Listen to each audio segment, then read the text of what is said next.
Hi everyone, I am Tara, aka Spirit Mother, and I would like to welcome you all back to my channel on YouTube. I am Spirit to Spirit, Teachings of Going Within Self on my TikTok channel. I am 1974 Enlightened Soul, and I am also live on my Facebook.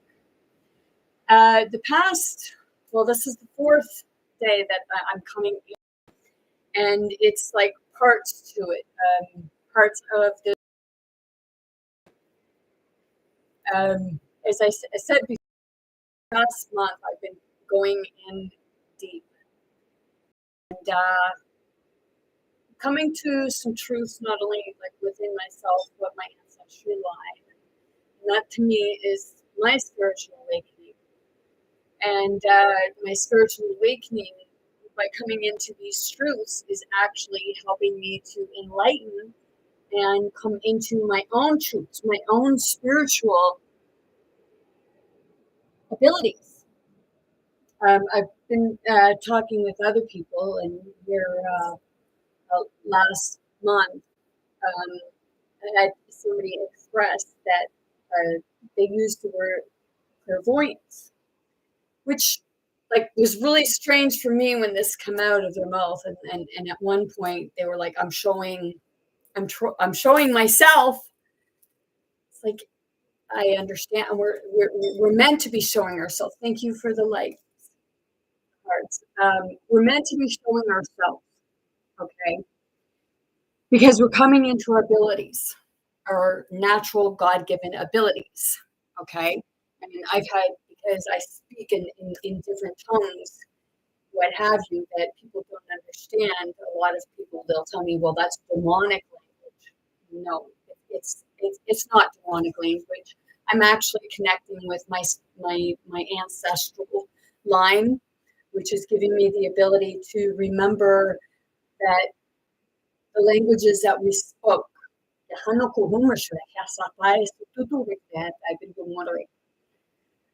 This person, they said about their clairvoyance, and they said like they did something and like it was like, and they said, I'm showing myself. It's like, yes, okay, you're showing yourself, which is great, but are you using your abilities to cause fear in other people, to harm other people, to act like you are bigger and better than other people? Because everyone has abilities and some are tapped into it. And it's not about us showing off our abilities or what have you. It's nice to be able to show people, but it's that part of like knowing that you have the abilities, knowing how you came in to knowing you had the abilities and learning how to use them, and being able to teach other people the appropriate way, opposed to using it in ways that causes harm to others.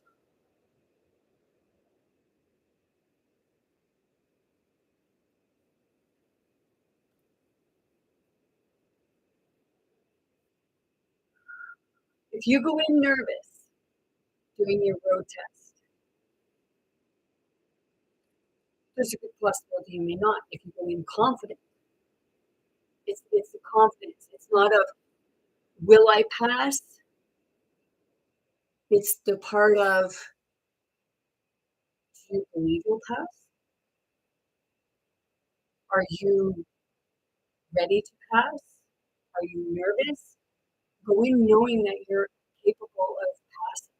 Okay, I can't give you the answer to that. Like that answer is something that you need to decide for yourself, because it's that positive thinking. It's the difference between will I and I will.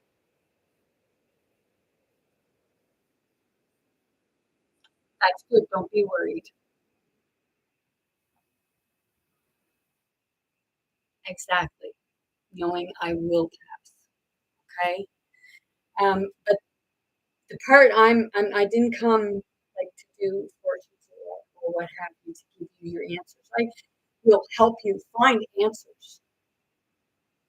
But as far as somebody being able to truly give you the answers, the answer actually all depends on you, and depends on the state of being, of how you're using your mindset, the way of thinking, the way of feeling. This person told me that, like, when they're racing or when they're doing whatever, like the clairvoyance of seeing it as you're doing it or seeing it before it happens. That's like, oh shit. When you're playing a game of chess, okay, and you're seeing the moves ahead of time, or you're using your intuition, okay. I've done it with chess. At first, when I was learning how, like, not learning, when I first started speaking the different languages, I try to hide myself. I'd hold back, but as I held back, spirit would push me forward and say, no, no, no, no, no, no, no. You're not hiding no more. Okay? We're not meant to hide. There was a stigmata with regards to it because of things that happened and transpired throughout our ancestral line of, the part of, if you show yourself and you tell, be truthful of how you got your abilities or what have you, through teachings, then they would punish you for it. Because they'd say, well, we're going to use you as an example, because if anybody else tries doing it, well, then this will happen to them. And I heard, like, other people are afraid of showing themselves, their true being. But it's not about using it to hurt other people. Some things can get really trippy. I use shows, series as examples. A lot of it I use Once Upon a Time, because I explain to people, go watch Once Upon a Time, and you might understand yourself, others, and the world as a whole.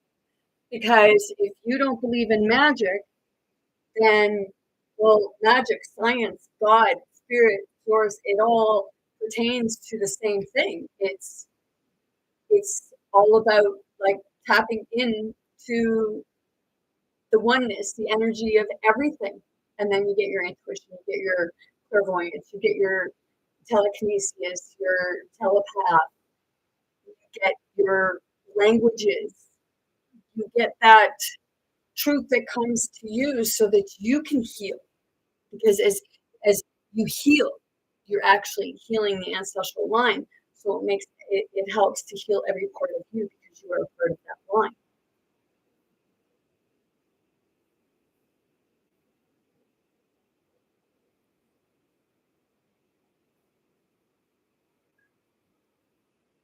It's good that your lessons went well, because if you have a good feeling about it, then that's your intuition telling you there's nothing you need to be concerned with.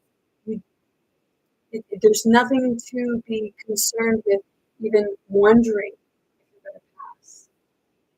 Because right in here, you know that if you're ready and it's time for you to pass,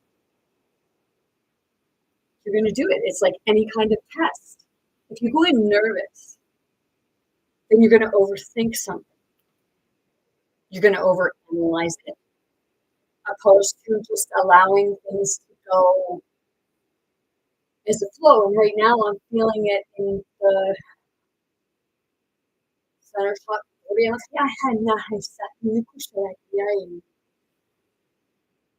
There's a lot of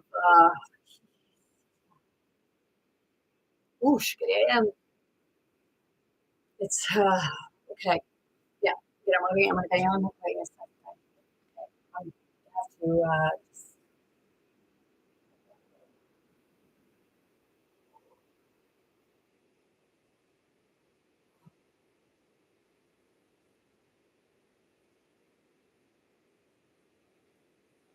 It's like in the heart. Yeah, I'm a cookie. That is okay. Okay, yeah.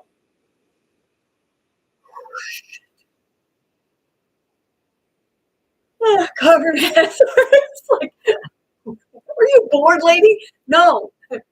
It's when you're working with energy, you sneeze, you burp, you yawn, you fart, you like your body goes through a lot of different things. Okay,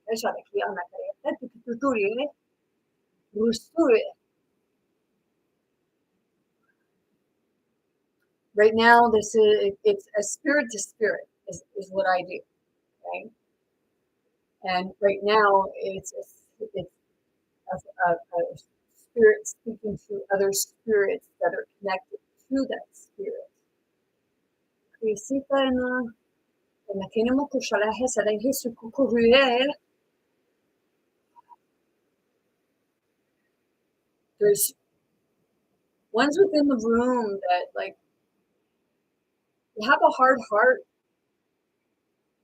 and there's truth you want to speak, but they're saying stop being afraid to speak your truth because you're building yourself. You're looking for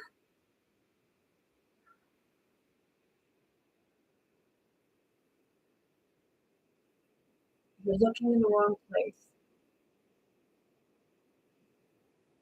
It's right in front of you and you see it every day.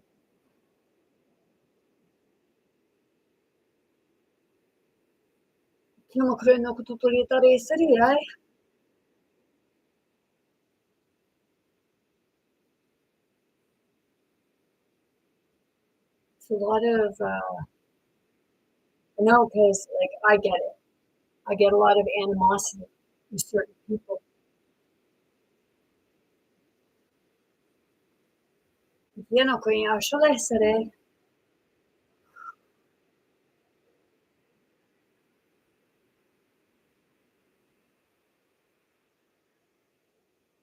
They want to show themselves.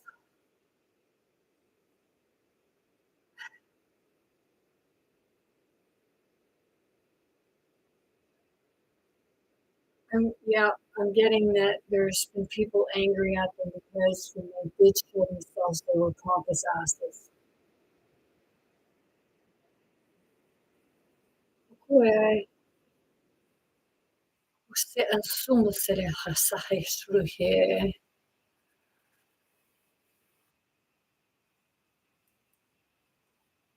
Like sometimes when people are going through their spiritual awakening, they don't come off of themselves. Sometimes they'll come off as just not being there. Like there's nothing inhabiting that person, or they're acting very strange, whether it be aggressive or submissive. Some people, they just kind of become like almost like an empty capsule, some would say, an empty avatar.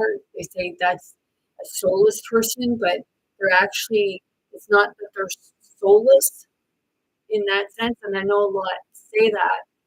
It's sometimes it's because their consciousness, their their essence, even can just kind of jump out, leave.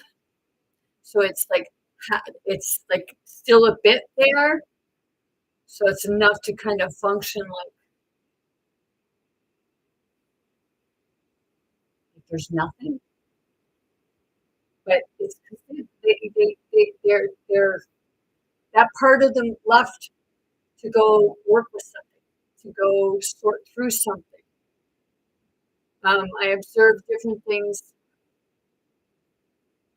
and watched people, someone, the way they talk to this person.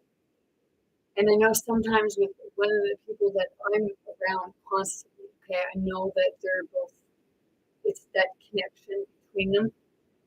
And I see where they are and what have you. And um,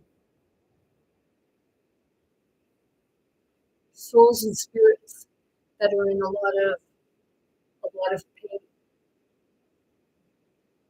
You hear a lot of people saying about friends. You know, you have friends when they haven't screwed you over, right?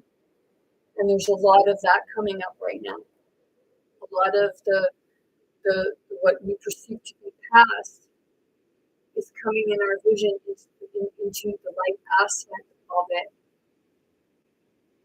And parts of it, there's some that wants to keep it covered. And the reason why they want to keep it covered is because they are parts of that ancestral line that wants it's in ways they in some ways they want people to know the truth, but it's hard to tell people the truth. So it's that part of sometimes they try to show you it, and that's been happening to me a lot because it's that part of like people can say sometimes whatever they want, but others don't believe them. And then when they are, it's the part when you are shown, you can be shown through visions, or like you can be shown just by going out and then having that epiphany and realizing something. Because I've been going through that. The other night, I was looking through some pictures, and I seen, and it was just like, whoa, wow, okay. But I also know that there are other parts of our own consciousness, other parts of our own ancestral line that have done things, and they can even look like you or I because we are them and we just don't realize it. And that can be confusing for others. And like it's like whatever is like trying to go at my throat and kind of, you know, cut me off. Just let that in. Just let me clean up. This is a spirit to spirit, and that spirit knows who I'm talking to. It's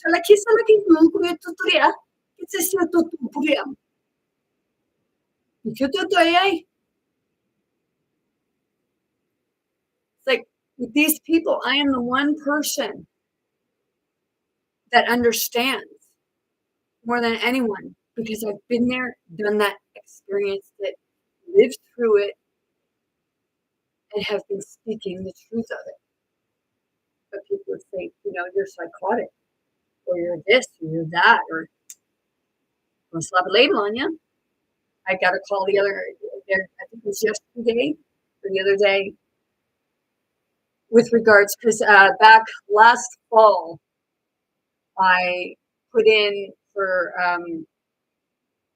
to see someone at mental health just to kind of sit and talk. And I went in with this person that was talking. And then here in the wintertime, the counselor called me and said, like, we need you to go see a psychiatrist because we can't treat you without having a diagnosis. And it was like, well, why do I need a diagnosis? It's just a little guidance. Like, not all mental health has a label. It's just they like to stick them on you. Because then if they stick a label on you, then anyone that talks to you, if you talk like I do, well, you're just a raging lunatic or you're a crazy lady. I had a person around me. They're constantly saying, you're fucking crazy. You're fucking crazy. No, I'm not crazy. I'm enlightened. They said,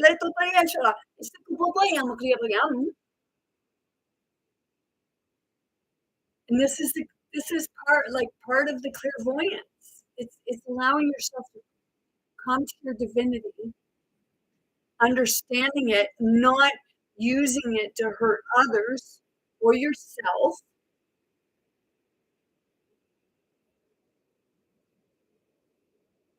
Because there were many times that, like, when I would see stuff, like see things, experience things,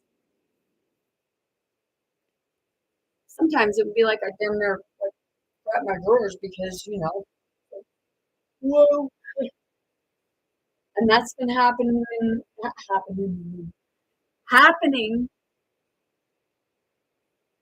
a lot.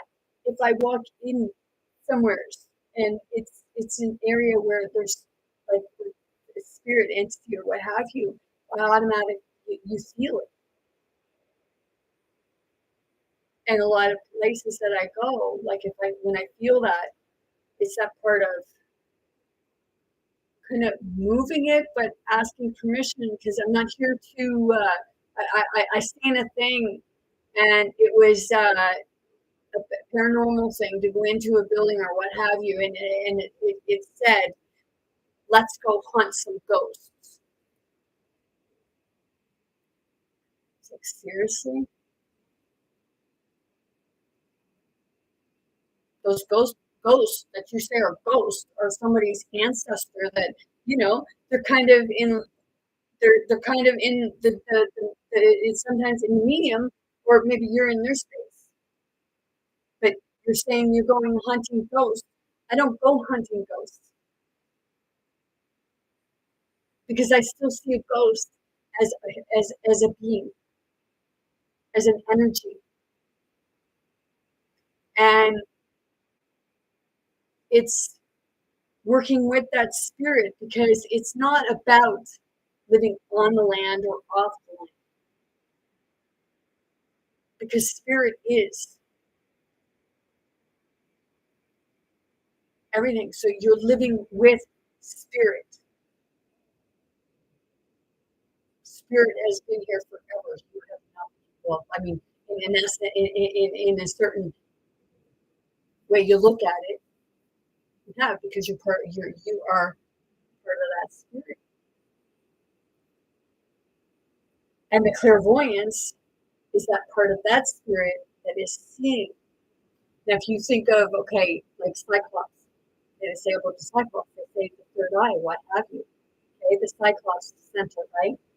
Okay, so when you think of like when they had like wars or what have you, they had the Cyclops between them. Okay, they'd say hit it in the center. Okay, so if you hit it in the center, what are you doing? You're cutting the eye in half, right? So you're separating it, which gives you two eyes. Okay.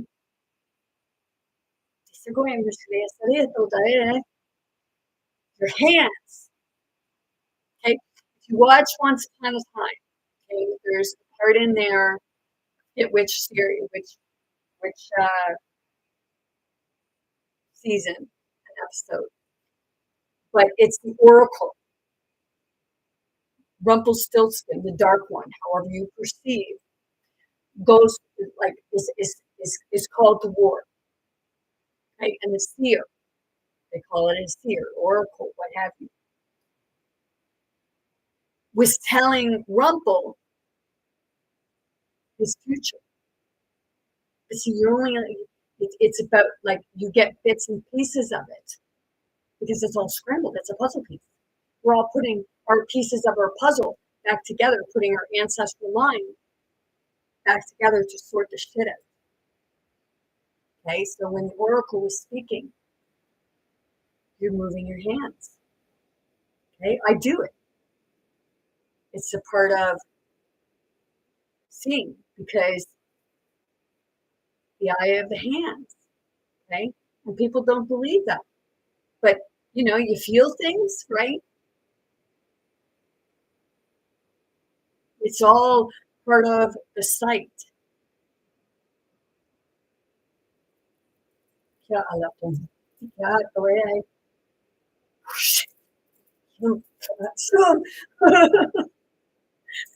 Crap. Yeah, I know that looks ridiculous.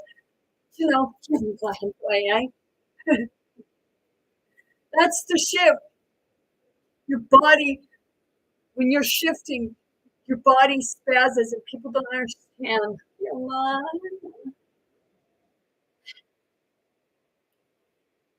You start seeming like you're talking to yourself, but you're talking to the ancestral part of yourself, your ancestral line, parts of you that have been fragmented, that have been separated from you.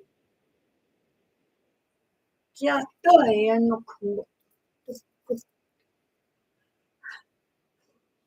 shit, man. Yeah. Oh, like right up crown chakra.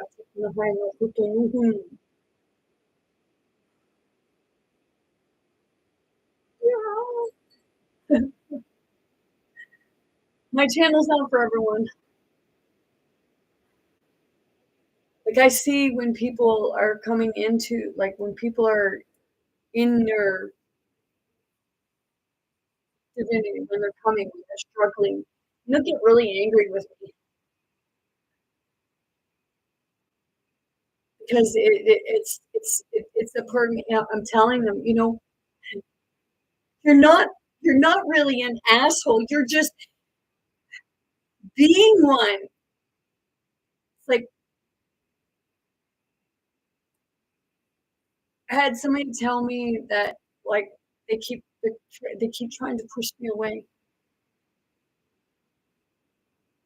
because I know that that person experienced a lot of crap, especially when they were little and they were being their d- divine self because we are when we're children.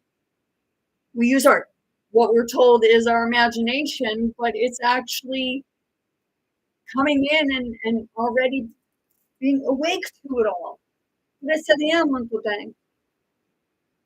Schiacciolo chi solo che hanno quello per anno per essere su tutto it's always the spirit to spirit, and if this resonates with you or like makes you laugh, cry, pisses you off, angry, any form of emotion, if you're getting it, there's a spirit connected with you that is receiving this, and it's those two spirits from me to you that connect. Yama ko na national no yasa.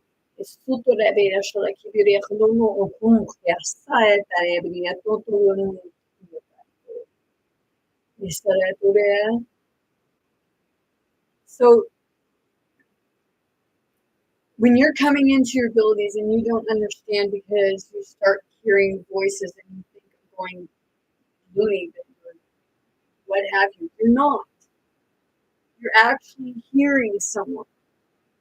And just because you can't see them in what you perceive to be a physical plane, physical world, your physical sight, you're experiencing it within your six senses. The movie Bruce Willis and that little boy, six senses. Okay? The little boy could see and talk to deceased. He was seeing like the spirits that were opening the cupboard, and the mother was blaming him for it and everything like that because she couldn't see it. Because she didn't have sight. I had somebody the other day because I was looking at a piece of jewelry for the eye, the seeing eye, and some call it the evil eye or what have you, but it's the all-seeing eye. You see everything through it. You see the good, you see the bad, you see the ugly. But are you going to allow yourself to be afraid of what you see? Or are you going to take the time to understand what it is that you're seeing and experiencing? Because the experience and the sight and the hearing and what have you, it's trying to show you something.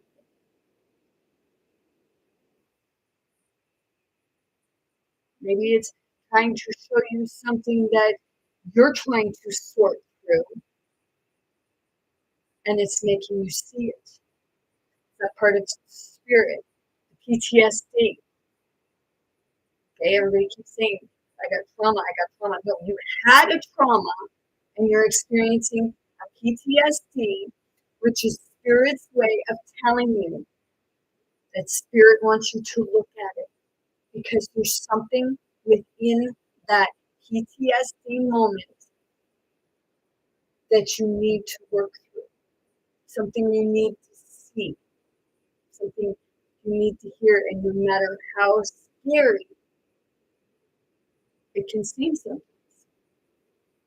that's the part of awakening. Mm-hmm.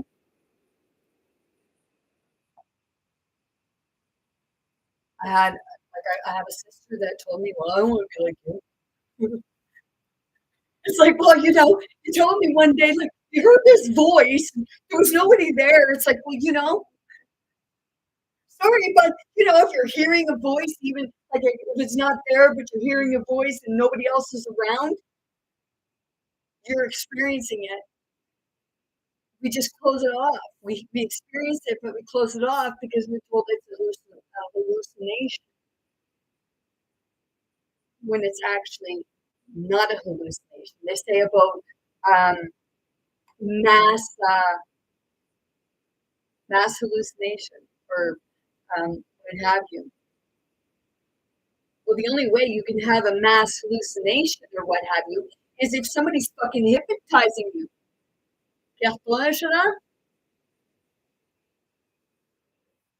Telling everyone to see the same fucking thing or experience the same thing or do the same thing. You go when you go to concerts and what have you, words, doesn't everybody like they all get and they start doing the same thing and then there's one sometimes there's some looking around because there's some people that are unable to become hypnotized and that's because they broke the siren. They broke the father of the pain.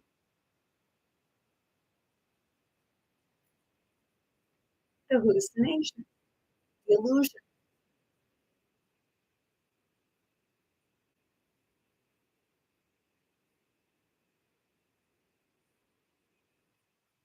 See, everybody tells people, what you live in reality.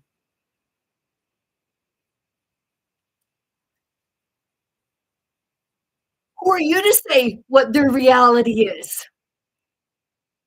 Maybe their reality is not your reality.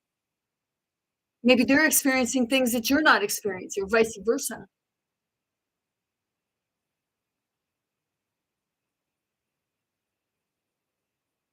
They're not hooked in or tuned in to uh, things that you're tuned in. Some people are tuned into a lot of fear things.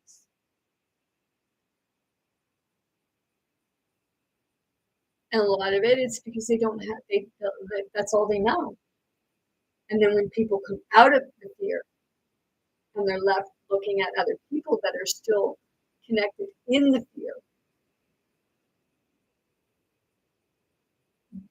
sometimes, well, we get angry with one another because sometimes people aren't understanding. Well, why are you not afraid? Like this is going on. This is going on. You should be afraid. You should be afraid. Why? Why should we be afraid of everything? I hear people going out and it's like, oh, you get signs, beware ticks. Well, just the word beware causes a fear trigger in your body because you see the word be aware.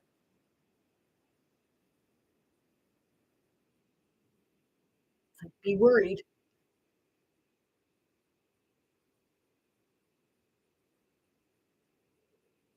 How often do really ask yourself, how often do people get ticks on them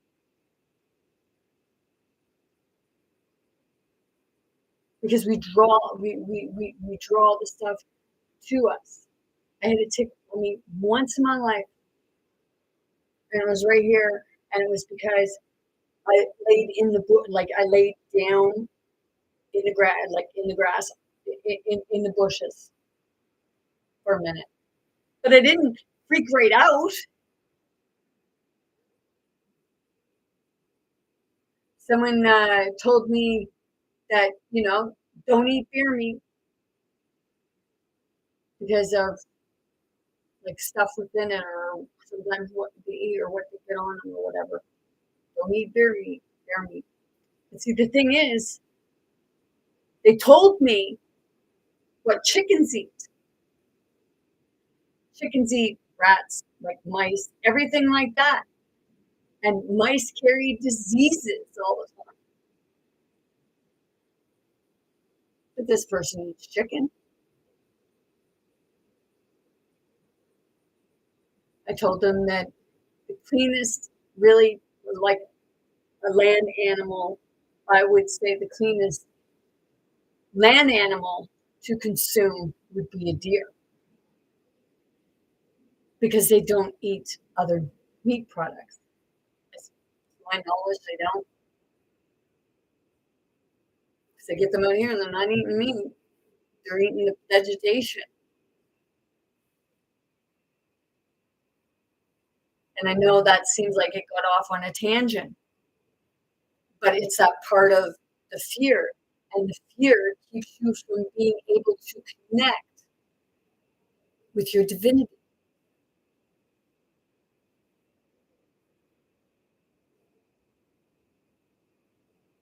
I don't inbox people for readings.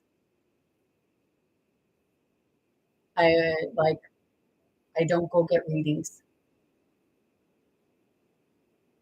I have my own stuff here.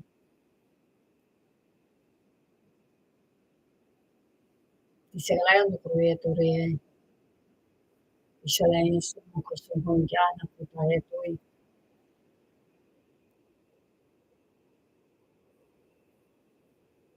Like there's two like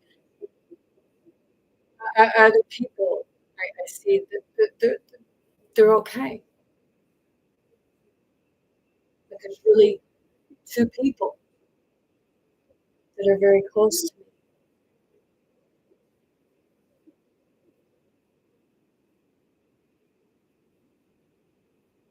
And in many ways, I see them struggling. And it's like, throw all the shit you want at me.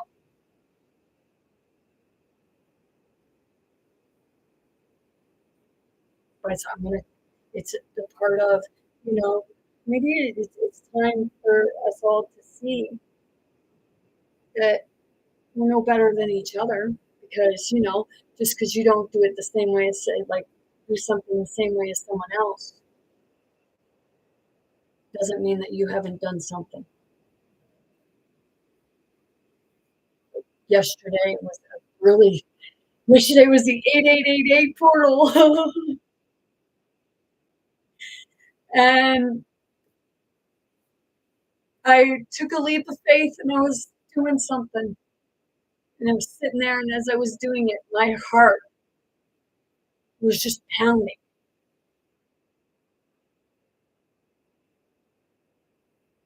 because the stuff that I'm doing, I'm not doing it for self gratification. I'm doing it for family. I'm doing it for my ancestors. And everyone is my ancestor because we're all connected. And when I look within the the genealogy of it, it's seeing the connection and seeing the webs, the different like strings to the webs of how it veers off or the branches.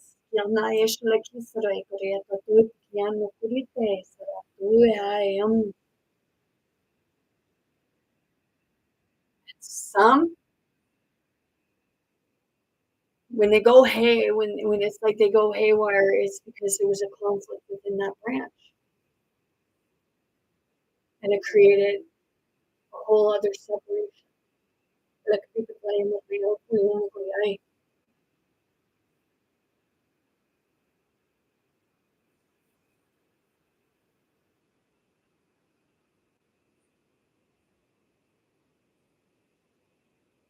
It's like I know it's like if people don't like me, or if it seems like people don't like me or are judging me, I don't take it too much personally.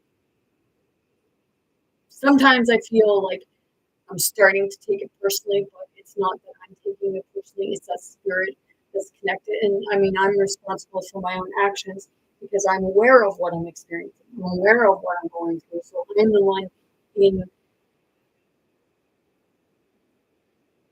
like, say, if there's a part of my ancestry line, the spirit line, or what have you, that has an anger towards me, and that part of that spirit wants to lash out, it's my responsibility to contain it and talk through it myself, through it, because that's a shadow of myself.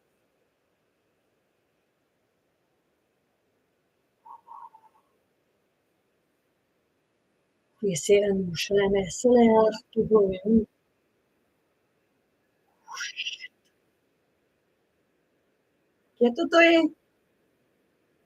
Dice como que está estoy.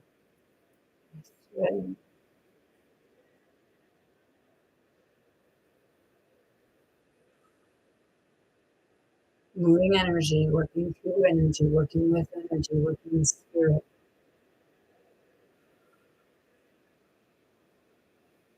Yum. It's right in there. Yes, you did. Put it in.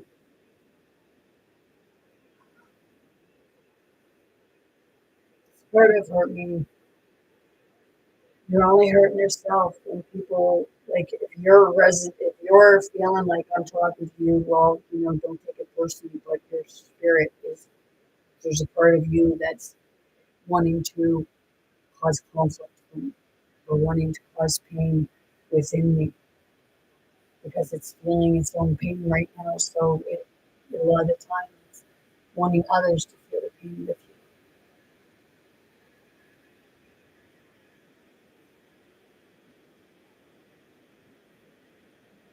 Yes, yes, it is. It's very normal because what you're doing is when you're working with crystals, everything has an energy, everything has a connection to source, to spirit, to your ancestral line. And you're actually seeing the memories of the crystal that lies within the crystal. You're seeing that connection between your line and the crystal line. The crystal line, the crystal grid, everything is connected.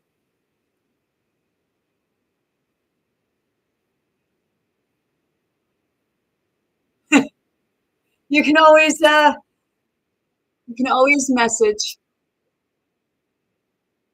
because I'd love to hear people's stories right now. I don't even know how to allow people to join in the conversation. I have to find somebody that can teach me that because I see some that they have their lives going and they have people joining because I encourage people share your stories, share your experiences of what you're experiencing, and do not be afraid of what other people say to you because a lot of the time those people are experiencing the same thing, but they're afraid to bring it forward for fear of how others will react to them or what they'll say or what have you. Thank you.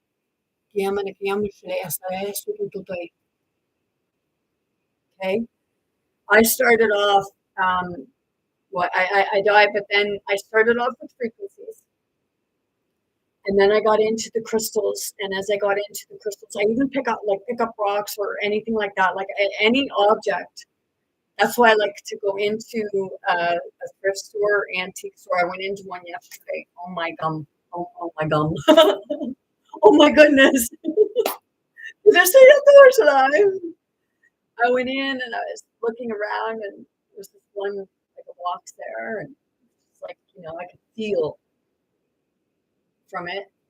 And then I went around and then I got drawn to another box. And I know that it was my aunt, like the ancestral line parts of myself, my divinity and shadows that were seeing things.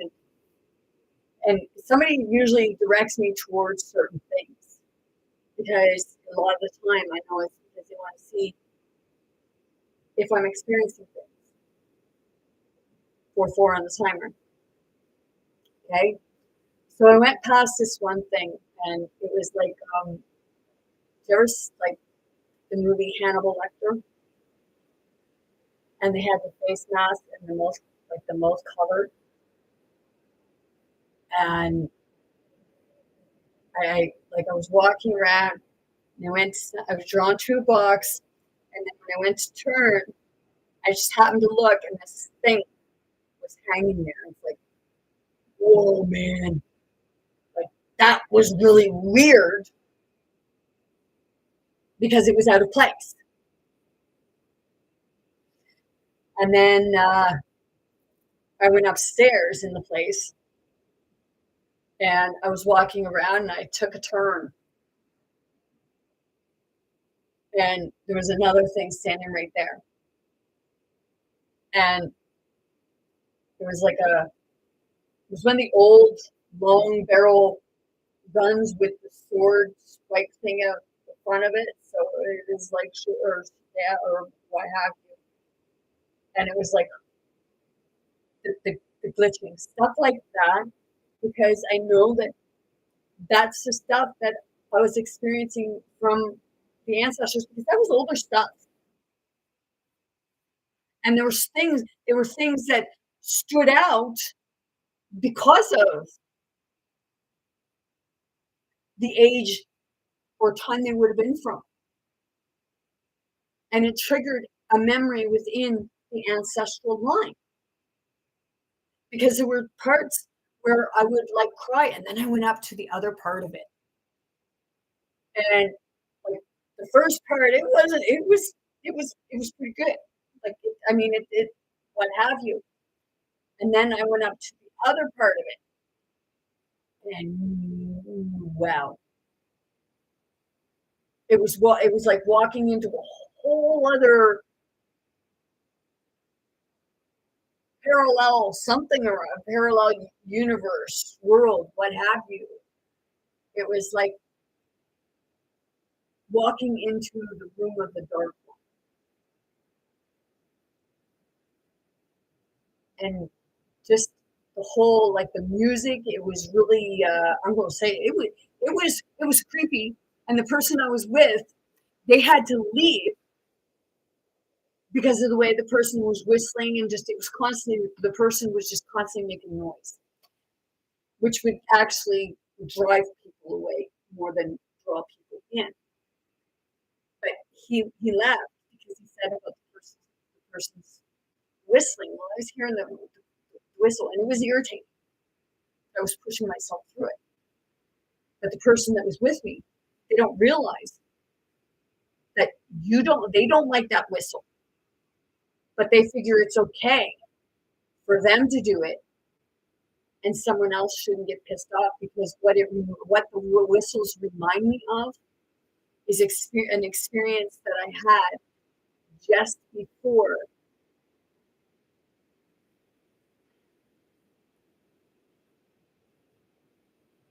before I was taken on a negative parallel world, parallel aspect of the earth.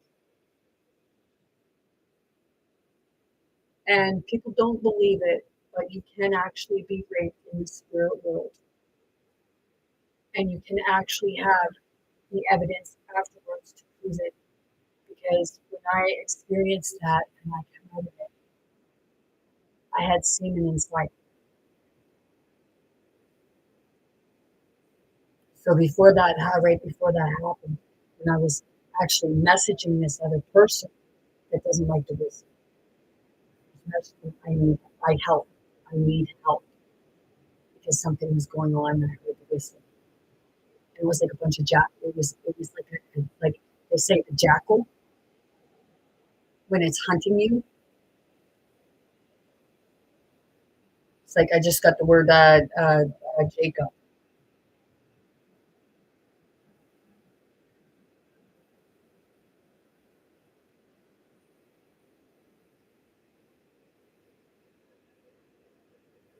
Okay, thank you.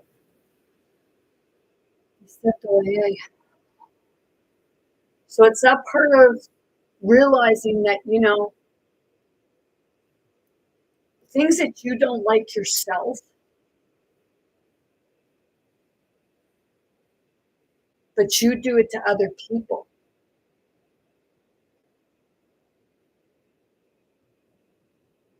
How is that fair? Because if you don't like it, what makes you think that somebody else likes it, especially when that person is telling you, "Will you stop doing that?" I had an experience that caused that. Before that, I didn't so much mind whistling.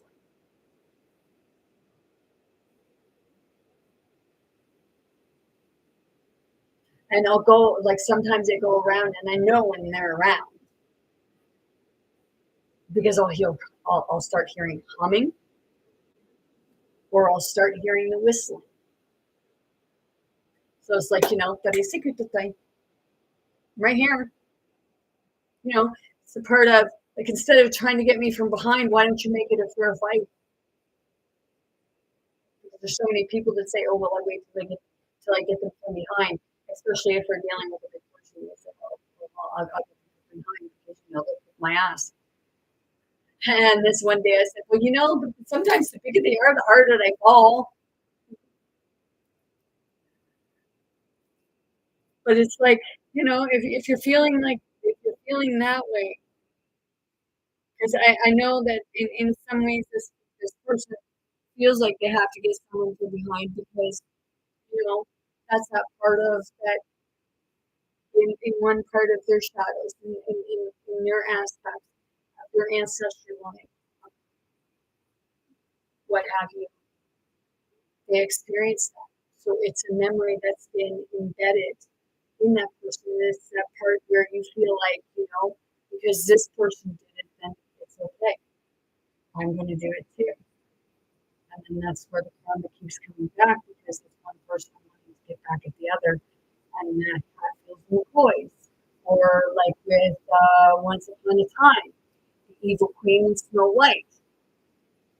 Because the Evil Queen, before she became the Evil Queen, she was in love with the stable boy. And the Queen of Hearts, her mother, did not approve of it because she wanted her to be, her daughter, to be married into royalty. So in the series, the Evil Queen's mother, the Queen of Hearts, killed Snow White's mother, and then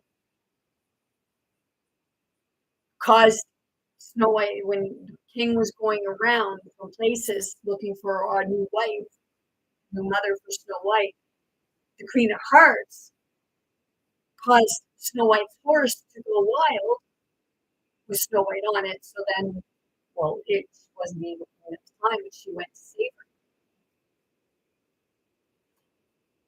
her. And she told Snow White that she didn't want to marry Snow White's father because she didn't love him. And Snow White went and told the Evil Queen's mother, the Queen of Hearts, that she didn't want to marry the king because she was in love with the stable boy. And in the series, the mother went and killed the stable boy right in front of her. So the Evil Queen blamed Snow White because it was said that she told her that you couldn't keep a secret. And that's how that started. And then they found out that the Queen of Hearts, the Evil Queen's mother, killed her mother as the series went on. So that's where the family, but it originated that the Queen of Hearts was a miller's daughter, and the royal family was treating her like crap because Ava, Snow White's mother, had tripped her when she was delivering the stuff. And the king told her, the miller's daughter, the Queen of Hearts, that she had to bow and apologize to the king or to the princess, when it was the princess who tripped her. And there is a lot of ignorance within the royal families because a lot of people see that in the royal families, it's that part of like feeling like they're better than everybody else because some people may not like me, but the way the monarchy is, I have no respect for it. You don't bow. It's not about bowing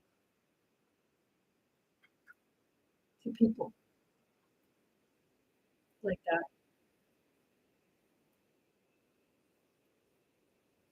And people might not like me for saying that. It's the same as when I say about, like, with regards to different religions. Like, I'm not like, I understand. I'm beginning to understand more of the religions because I'm being shown different things. And that's the feud between the Hatfields and McCoys.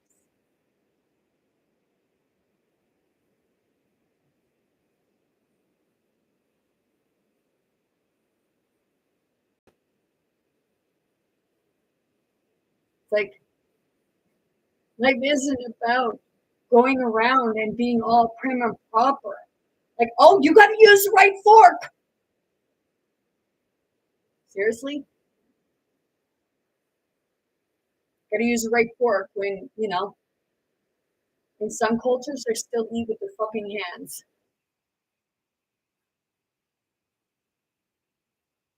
Don't forget to sit like this. Oh, don't forget.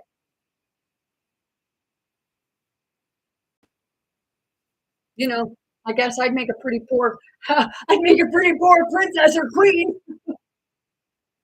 because as far as being proper, no,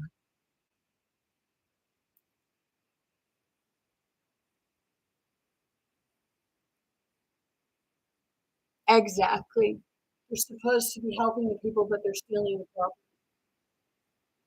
And then they're putting their castles for their summer homes. There's actually a place, like it's, what have you. Um, he was a prime minister, Ottawa House, and they have all these cottages, and you're fucking paying for them. You're paying your rent to live, and some people don't have a place to live. And then these ones in power and control. I believe that everyone should have a home to live in. Not like you want to live in the woods. Well, that's your choice, but you should still have the ability to have a home.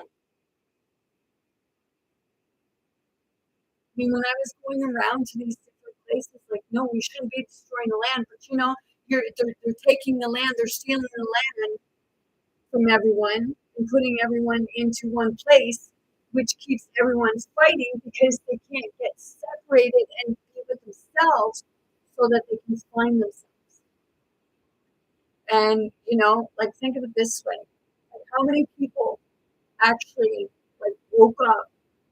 And I'm not talking about, like, in the way that some people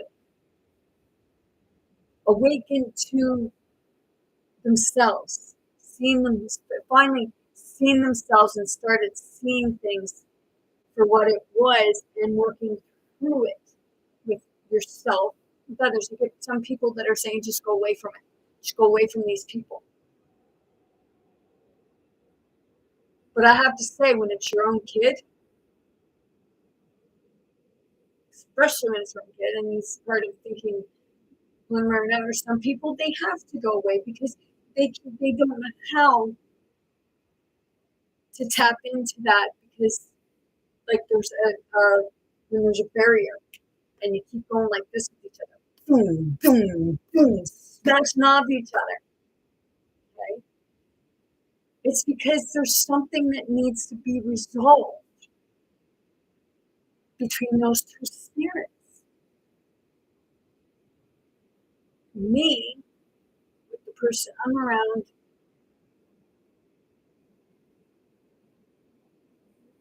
it's like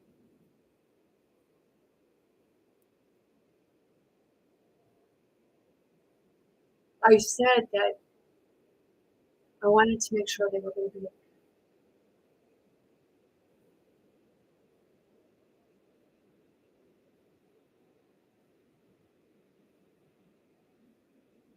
It's like I put myself first in that way so that I'm able to see it and work through it with them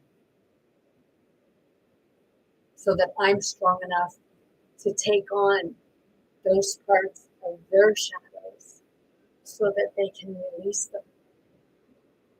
And it's parts of it going back to the spirits and the spirits working through it.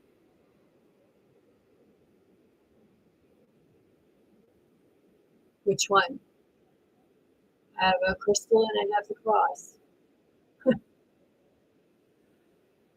Is this making like the connection between like the whole of the spirituality?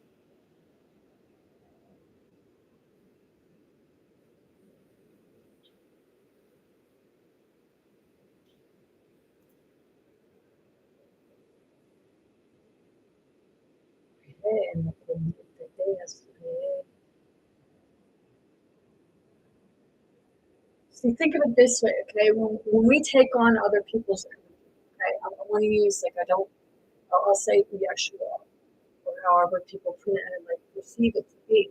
Okay, I'm not going biblical because it wasn't about the biblical, like it wasn't about the religious aspect of it. It was what he was doing, what Mary Magdalene was doing, what others like them were doing, taking on other people's energies, doing the exorcisms of what they were perceived to be exorcism. But it was like the healing, getting them to speak. And then when you take that on, you're actually taking it on in many different ways for them. So it gets on you. And when it gets on you, then it can come out.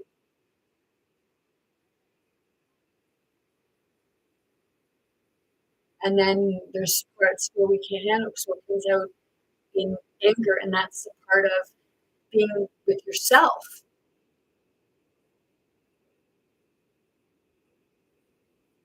Thank you. You have a great day too. Have a great evening and an awesome weekend.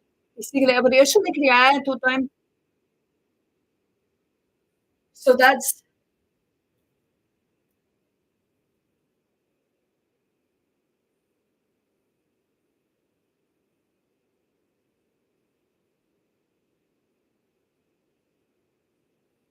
I'm here.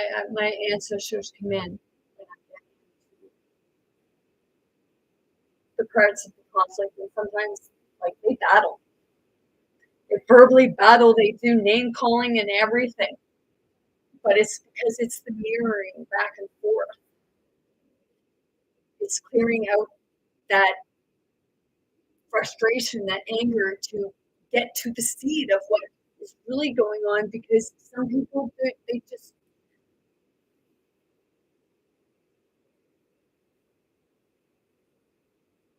they hold on to it, and it's that part of why are you holding on to it? Why do you feel like you need to hold on to it? Because it's not one you should hold. It may be a program that tells you things can make you happy, but some things can make you sad and bitter. And then it's like the happiness, the positivity gets on other people. The negativity, the anger, it gets on other people. Because when this person gets angry or upset or just frustrated or just starts, because I feel it. It's almost like it feels like a personal attack on me. And it's like, man, woohoo! Like, hang on, Tara, because there's a spirit there that just wants to take a round of the person.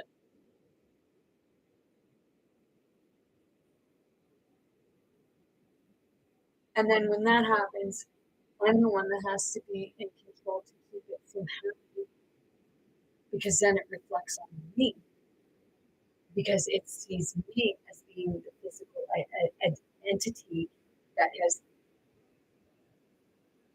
physically done it.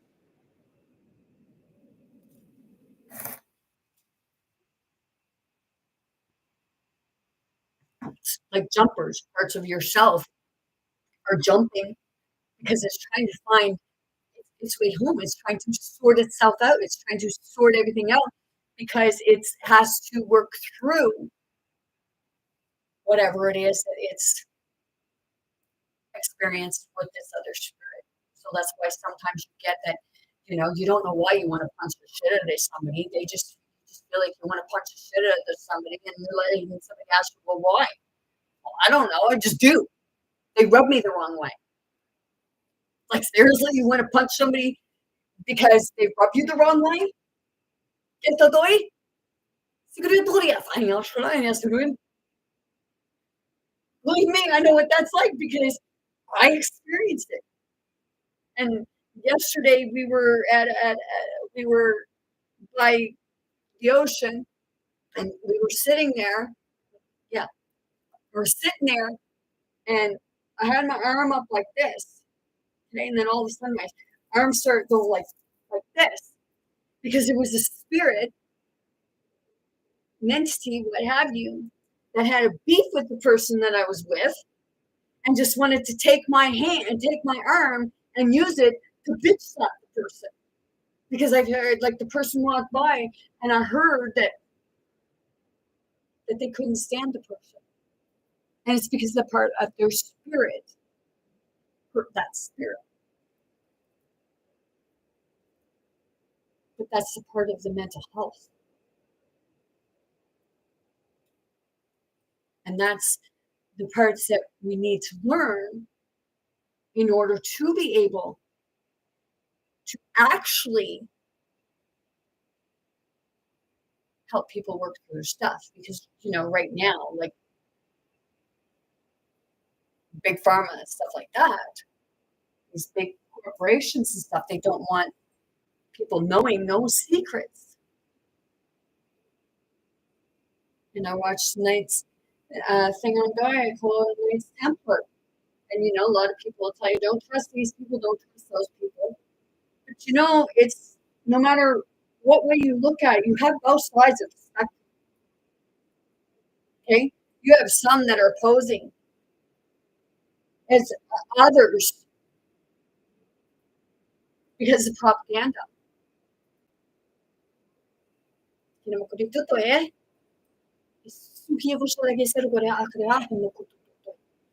But in this, the Knights Templar, they're talking about the divine. They're talking about the enlightenment, the consciousness, the oneness. And this is what the wars are about.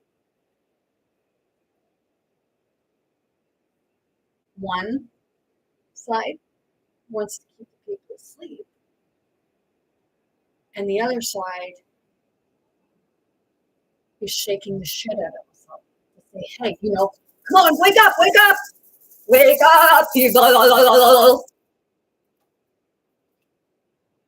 And that's the way it's going. And I don't care if I look like a raging lunatic or really a woman out to lunch. That's okay. Because at least I'm able to be authentic and allow spirit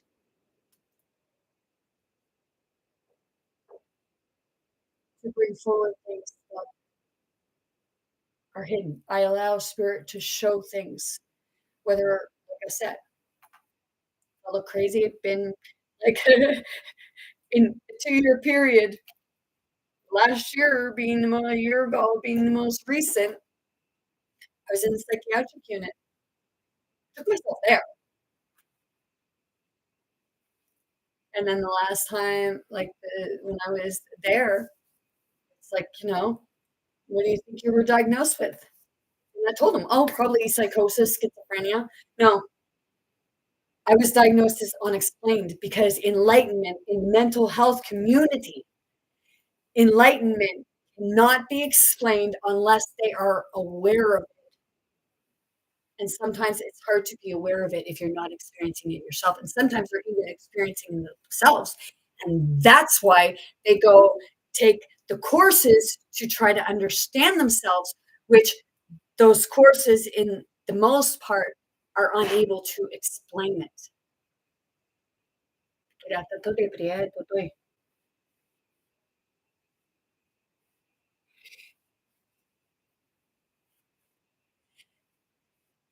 It's not that they don't want to be awake. Some are still sleeping,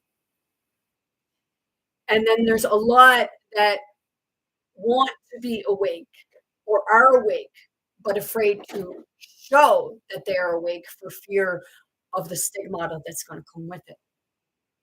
Like, there's a lot of people that are coming forward with truths and what have you, and the fear is, like, push the fear that these people got killed for coming forward, like what with regards to Yeshua, and it worked on both timelines, like both Mary Magdalene and Yeshua, and you had John the Baptist, and you had like a lot of other ones were crucified, and that's crucified in the way that caused fear with others to keep people from coming forward and speaking the truth of their experiences that they're having.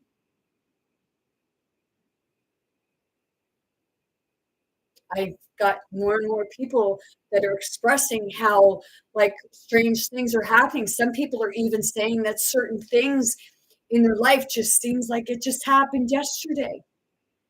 You ever watch the movie Groundhog Day? 1111 444 on the timer.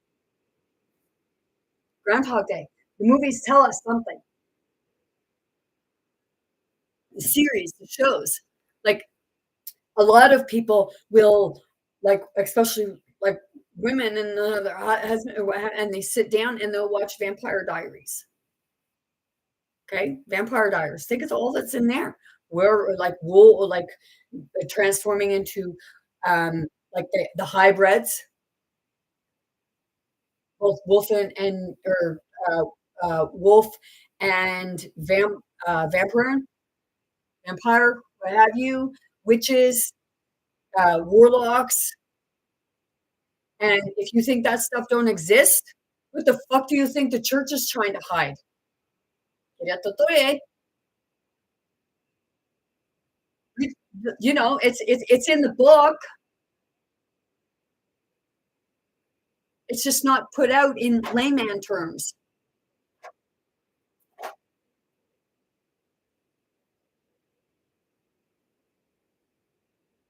Exactly.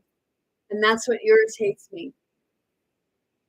They say about people on the streets starving and bumming for food and on drugs and everything like that. That's exactly why. Because monarchy, trying to hold all the wealth, and then the ones that are trying, it's like we're frowned upon, but people aren't, like, it's people aren't cluing in that, do you not see? Like, if you're bowing to a monarchy and you're fucking starving and you're living on the streets, you must say, what's wrong with that picture? Why are you bowing to a system that is holding you like this, a push pin, or you're a nail trying to come up out of the floor, and they keep hammering you back down? You need us. You need us. No, we don't need a system. It's each other. It's the part of working together. I'm not saying that somebody else, they need to be in these fancy fucking clothes and wearing these gold diamonds on their head. I, you say, okay,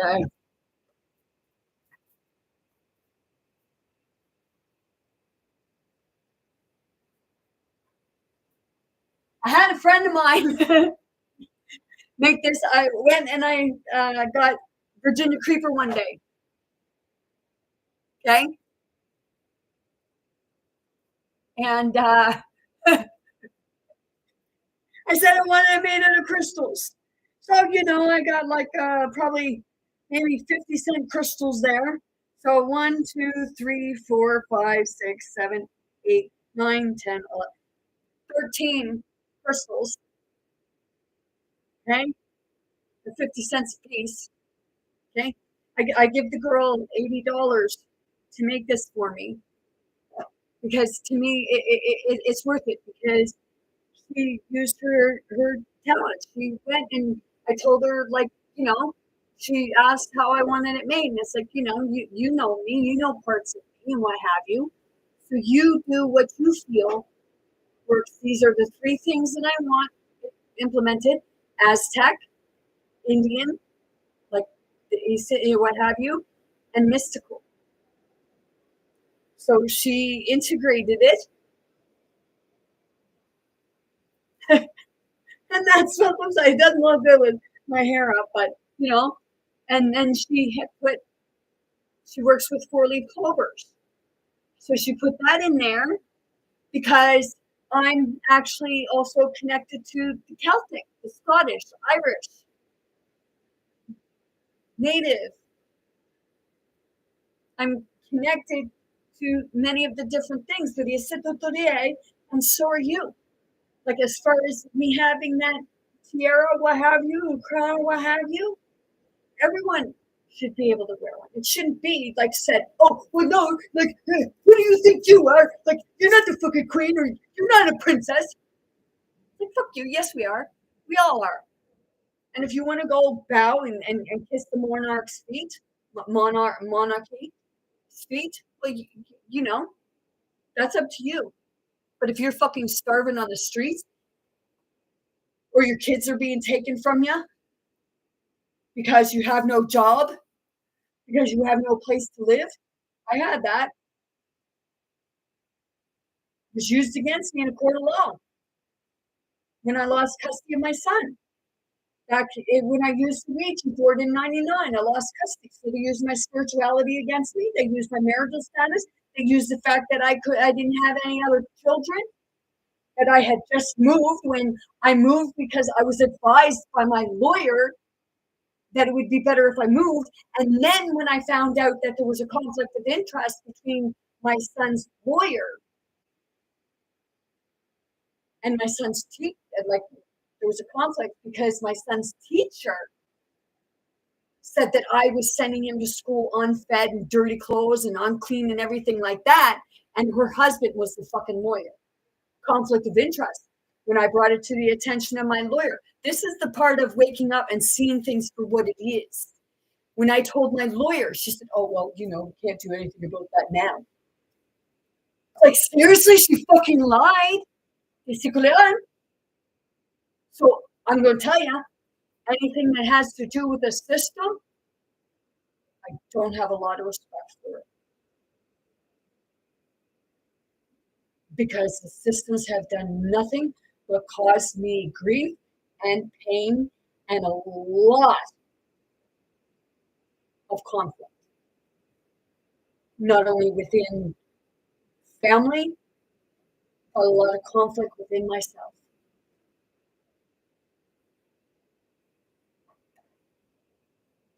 And I know that there's other people that have gone through this. And there's ones that are close to me.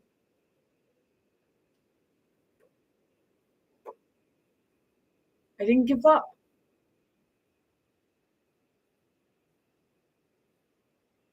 So it's a part of, you know, you don't give up on one child. Why would you give up on another? You don't. Just because one seems more difficult than the other. You know, like people say, well, this person don't listen and what have you. It's like, no, because we're not approaching it the right way.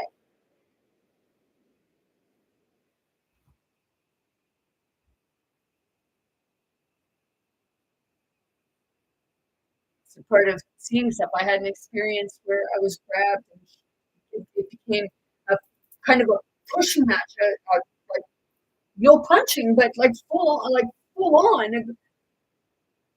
And I ended up having a vision that I went backwards down the stairs, that I got pushed and went backwards down the stairs. And when I had that vision, the two people that were there, I reflected it out. And when I reflected it out, the person that was in the struggle with, they let go of me later. But I knew in that time it was the person, but in a different aspect of the person, because the person's whole physique changed. They become very, like, they were skin, they were a thinner person, and they became very chubby. So I knew that, and the other person that was there telling me, come on, Tara, come on, Tara. It's like, no, just get the fuck outside and leave us to it. It's that part of, I'm not taking it's not taking that shit anymore. I don't have that fear. If I had went down, I didn't have that fear of going down the stairs. It's that person, like it's that part of, like, knowing that those spirits, whether it be 2 or 3 or what have you, because you get some, and when you have the gang bang, when you have the gang bashing, it becomes a frenzy, does it not? And they think it's cool to gang up on one person. Well, it becomes a rage for the spirits. When you get one spirit that draws in a negative spirit, then what it ends up doing is it draws in a number of those spirits, and it becomes that frenzy.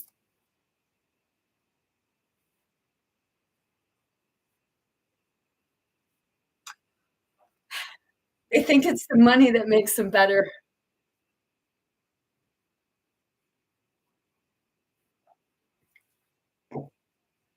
Becomes controlled.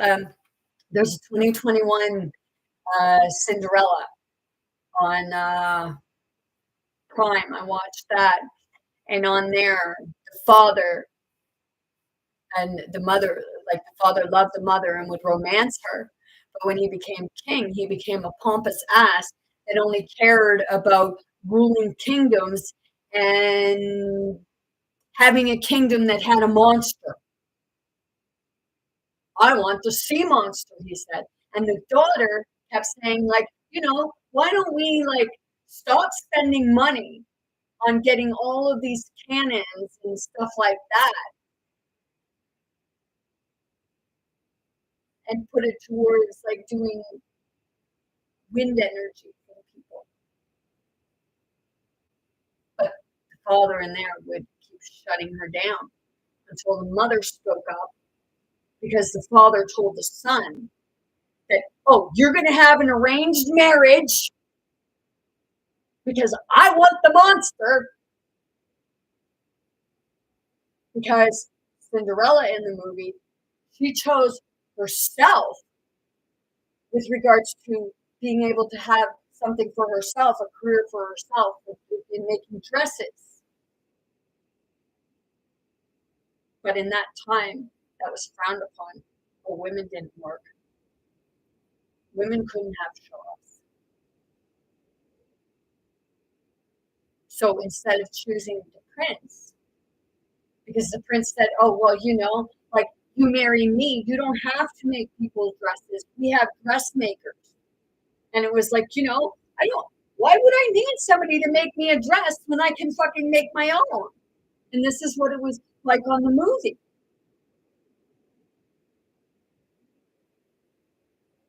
But it's that part of, oh, well, like, we'll say about slaves, but we have all kinds of them. Because they say, oh, well, they want to work for us. What they do. I bet you after they get to know you, they don't, in that sense. I'm not saying that they're all, like, really right up there and thinking their shit don't stink. But I don't agree with, like, these, like, all the big expensive gems and stuff like that, and gold rooms and everything when people are starving. And then they wonder why they get robbed. What is it? Robin Hood? Steal from the rich. I actually was going around on this tour and they said that there was actually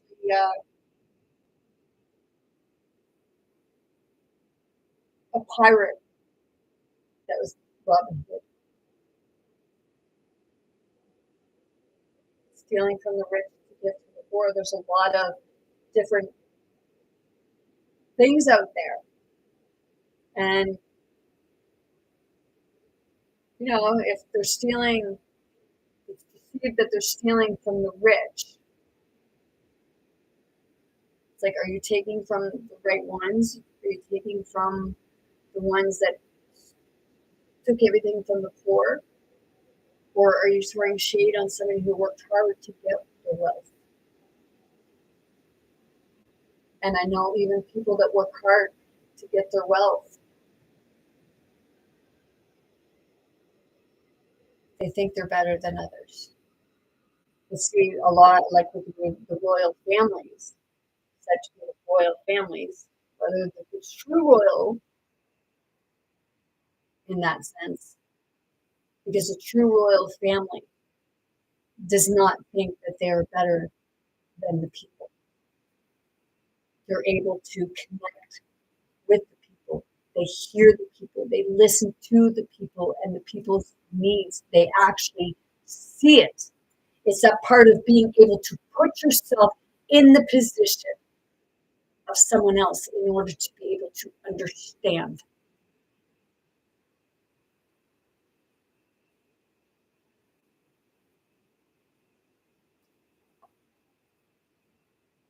Um, whoever's using my account in another name, I really don't appreciate it because I only have the one account and it ain't a zero.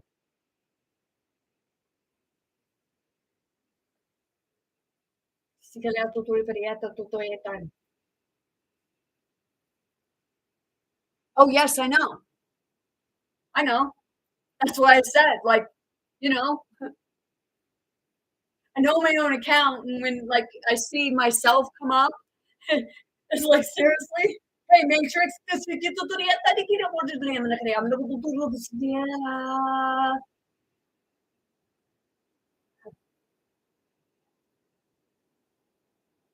so, usually,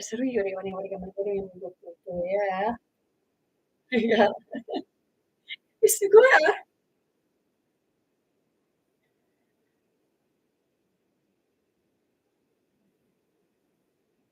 Yeah, I feel that. You know, when you go and pretend that you're someone else,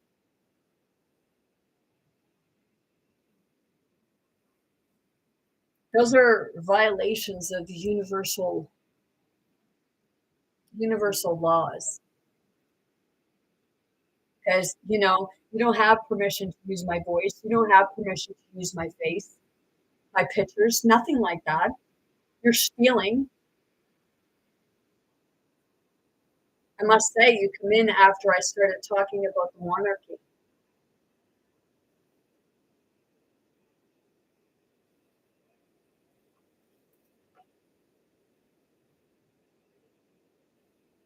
Oh, yes, I know.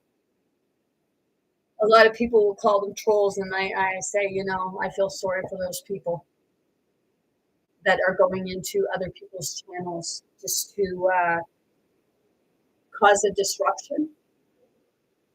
It's some people, sometimes it's because truth hurts, whether it's your own truths or someone else's. Thank you.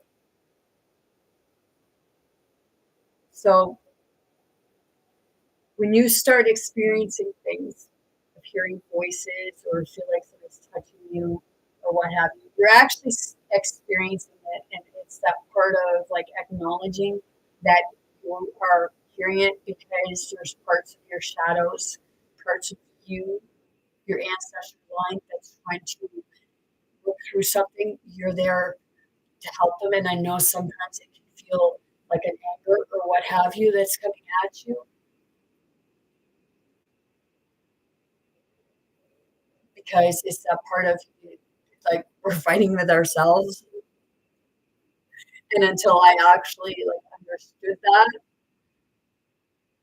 it was like, what the fuck are you talking about? Like I really like the person that said that to me and told me, you're doing it to yourself. I just wanted to like slap them because like, excuse me, what the fuck are you talking about?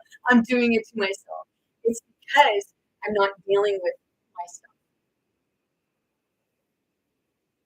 And that's the hard truth is looking at our own truths. What these like others that don't want you knowing the truth aspect of it, they tell you, well, that's just a myth. But myth actually, I'll say it again, means my truth. The myth is my truth because I can look back through the ancestral line, whether I look physically or whether I go within and see it that way. Because, like I said, like when I went through looking through someone's pictures, and it was like, okay, it like I said, it set me for a big loop. But then it was like, okay, shit, man, it was uh, it was a real hit to the system because it's that part of knowing that you were that aspect yourself, because we all were in one way or another, because we're all wanting to experience different things. And some of us remember and some of us don't, and that's the part of awakening. Like I said, one day, like I see deer, and then all of a sudden the deer they went into people. They become people. I even like had a part of a vision where I was like walking up the road and someone else had their vehicle and they were on the back of the like standing in the back of their truck, and it was like they had their vehicle set on cruise, and it ended up veering off the road, but there was like wolves running, and it went in on the wolves, and they managed to get free. And then there was one that came out and turned into a younger gentleman, a younger man. And then all of a sudden it was like another one come out who was limping, and it morphed into an adult man and was going to go after the person that was standing in the back of the truck. And I got in the middle of it. And the young boy told him, no, she's okay. Just let her deal with him. And then here last week, I know that I seen that man that was in my dream. So that's sometimes really the really fucked up part. I was shown a picture, and it was like looking at one person,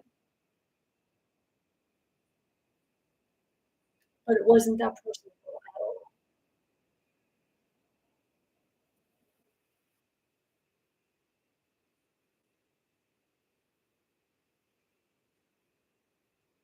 The person that showed me, it ended up being their like a picture of their father and his father, but it looked like somebody else. And that's the freaky part sometimes. Because I understand that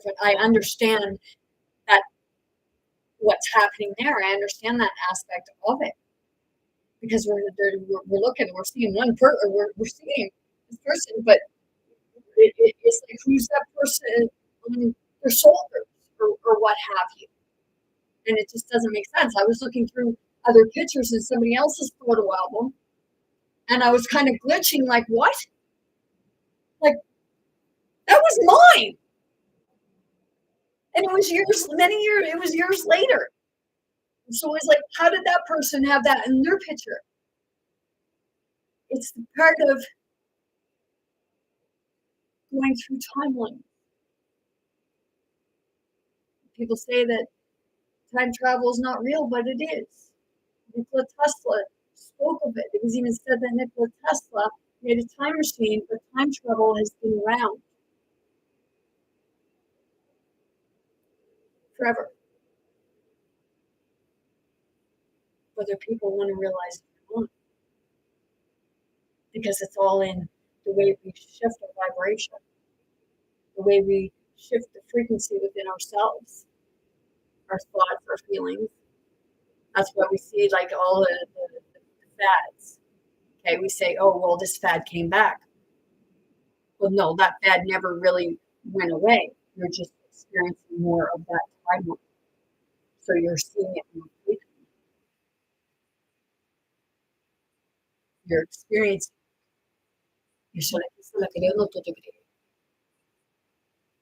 All the time. Deja vu is like it's that part of Groundhog Day. You're repeating the same thing over and over again, and it's like when you experience it, it's that part of looking at it and what was the same because something needs to change.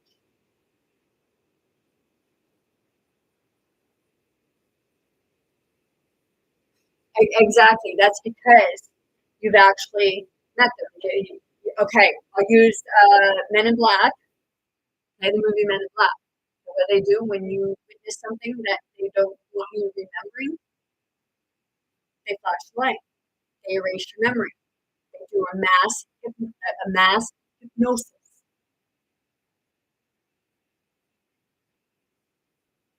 And once you understand this concept and you move yourself from it, then they're unable to hypnotize you in that sense because you're able to recognize it.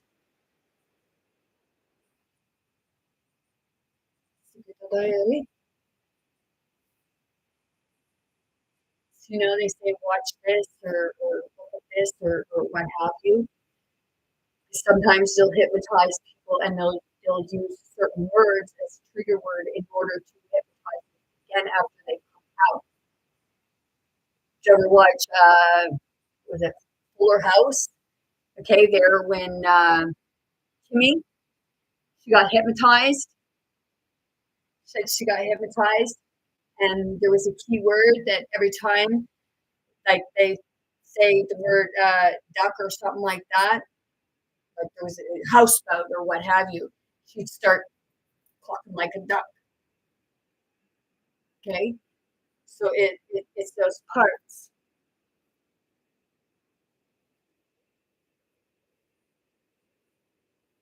Exactly. You are so right. TV, when we were kids, what did our parents tell us? Sit too close to the TV and make you go blind. Well, they weren't wrong. What else did they tell us? You know, get outside and play. You watch too many, the TV is going to melt your brain because it hijacks your brain. It puts you in a hypnosis state. That's why it's that part of buy, consume, consume, consume, because it's the hypnotic. And that is what advertising is. It's the subliminal. It's the things that they put in there as words.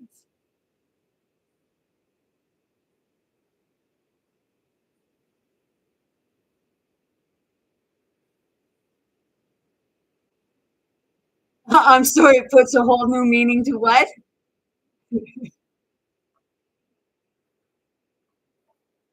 But that's yeah, that's like this is a spirit to spirit. When I do this, it's a spirit to spirit because it's like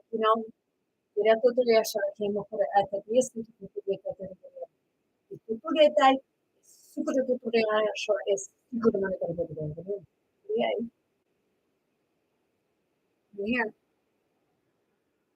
It's a part of, if ones feel like, you feel like you want to like rip my heart out because it's making you feel something or experiencing. I'm not saying the one that wrote that. I'm saying that this is a spirit to spirit.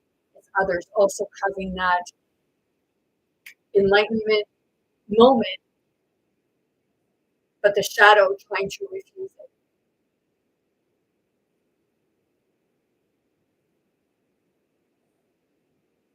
it. Yeah, because of the lighting within it.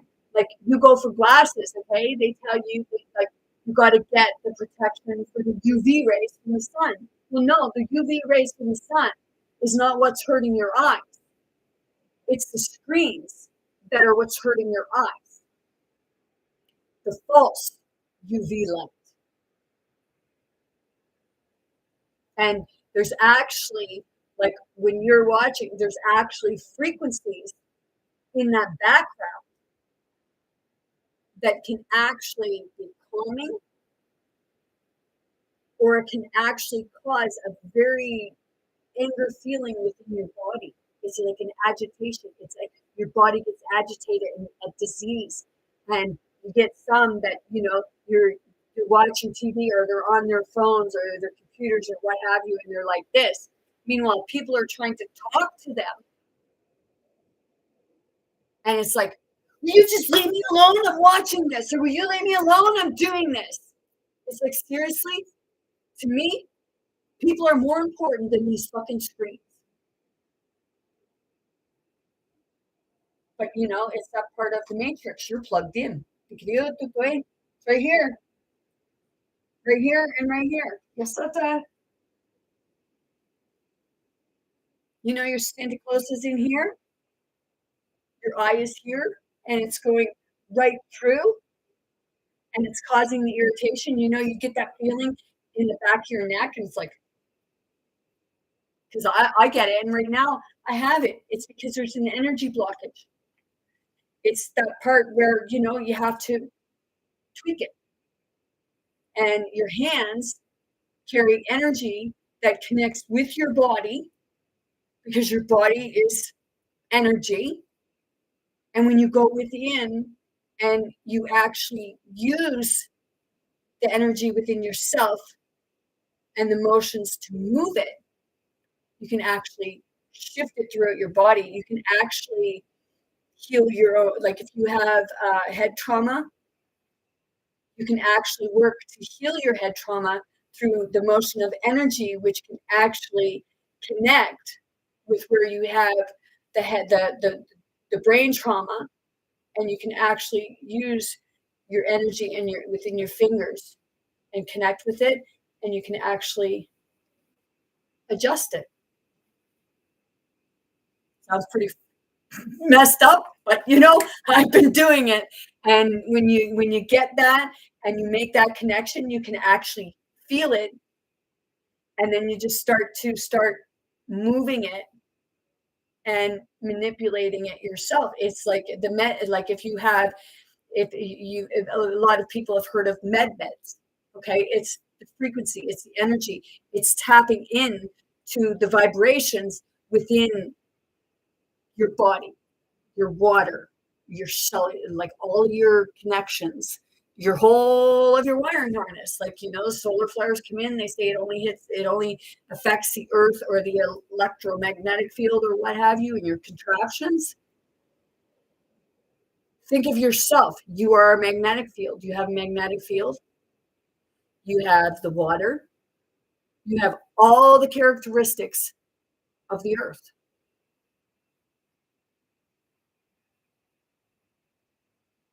So you're experiencing the same thing. And that's where you can actually experience what appears to be memory loss, or you're driving somewhere or you're going somewhere and it's like, what? Like, where'd the rest of the road go? Or where did that go? It's because you're moving through different periods of parallel time frames.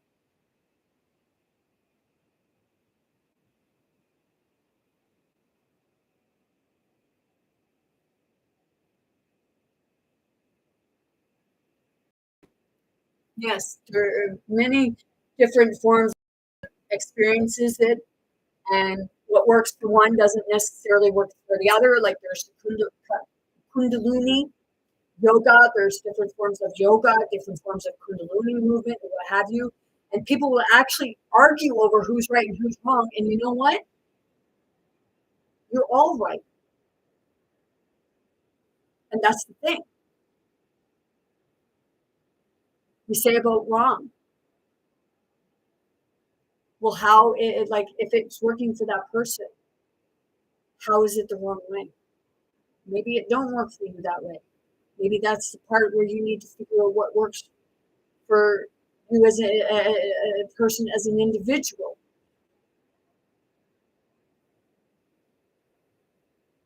Because it's not the part of, we're all cookie cutters. We are all like, it's the oneness, but it's the oneness of being able to connect with yourself physically, mentally, emotionally, and spiritually. Because when you have all the connections, then you are connected to spirit. Connected with, everything. You are then beginning to live with the land, opposed to on it or off of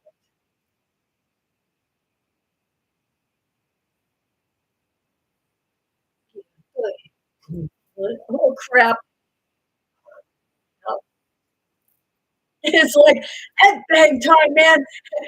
I need to play some headbanging music so I don't look like I'm going one way or another.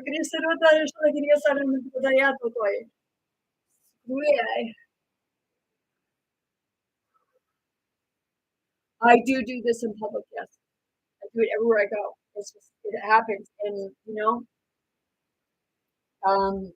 I will touch a tree and start speaking in different language, in different forms of language. It's what you're experiencing, like the young woman that was saying about when they have the crystals around them.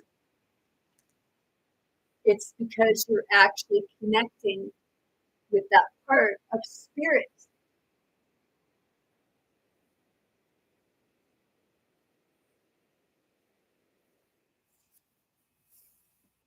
Transfer of energy. Exactly. And that's why, like, every time you touch on it, okay, I'm going to use the movie In Time, Justin Timberlake.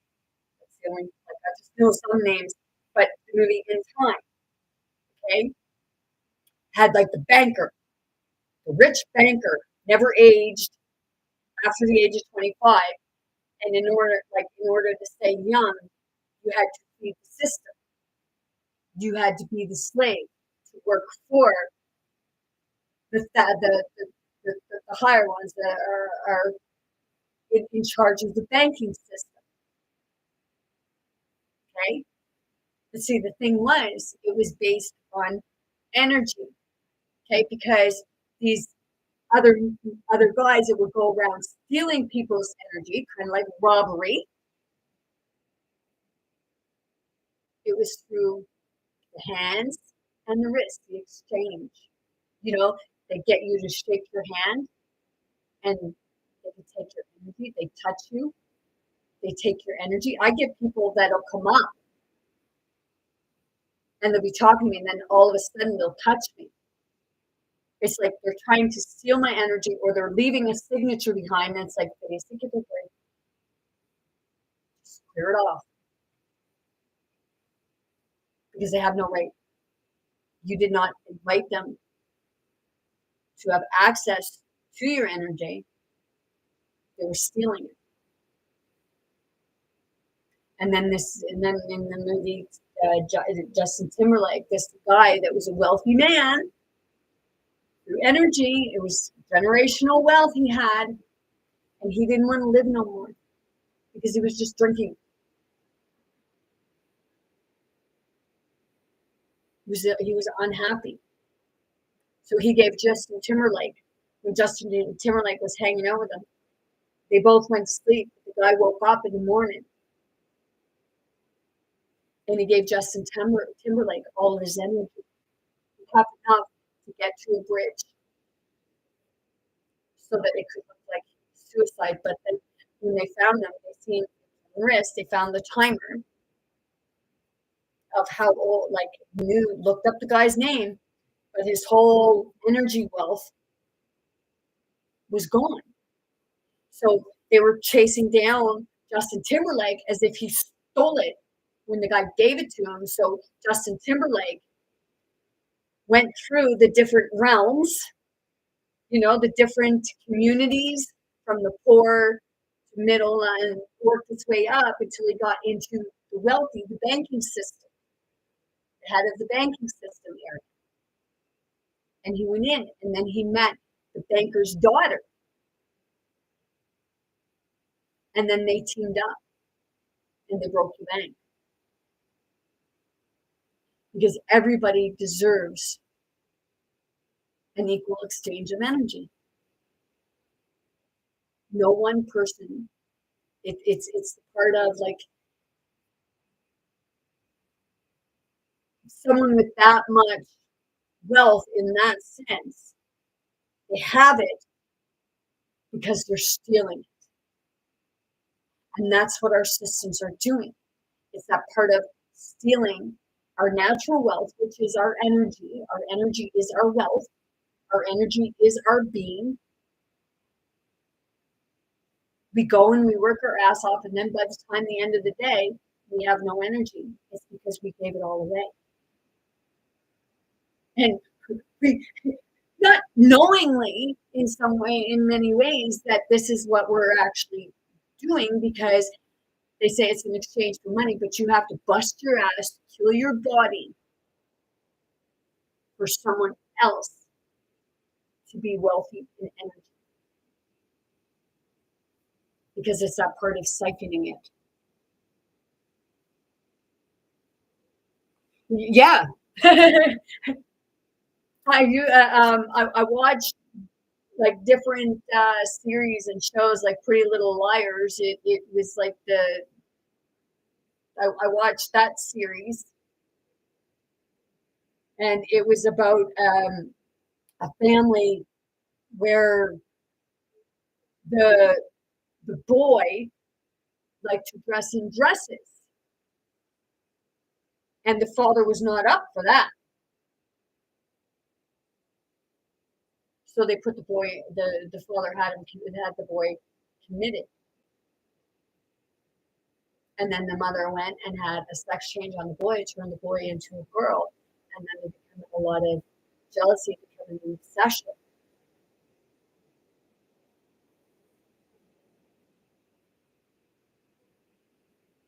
That's another show that you can get things from to understand,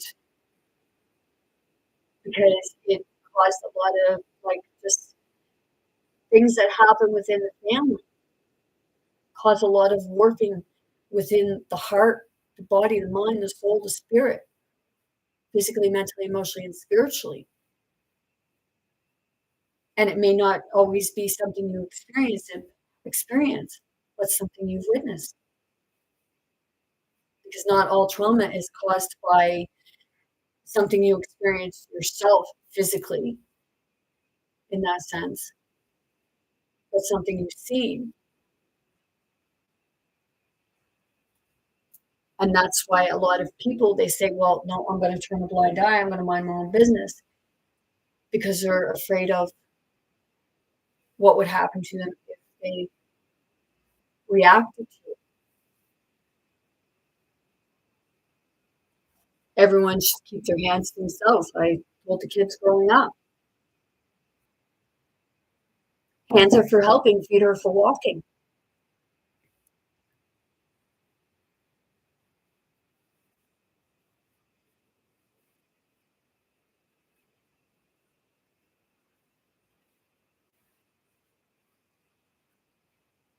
Hi.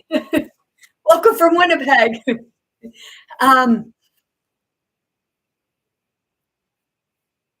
Yeah, it's because when they're touching you in that sense, it's sometimes they can be feeling out your energy. Sometimes they can be gradually taking some of it. Sometimes they can give you some because I know, like, I experience parts where people actually, like, if I, like, am doing a lot of, like, spirit work, whether I'm driving, walking, or what have you, I will experience, like, a dream, but then it's like others will come along and they will pass you. It's like a video game, and sometimes people give you health, and sometimes, like, when you die, it takes it away. Like, when things happen, it takes it away. And I'm working with spirit all the time, shivers.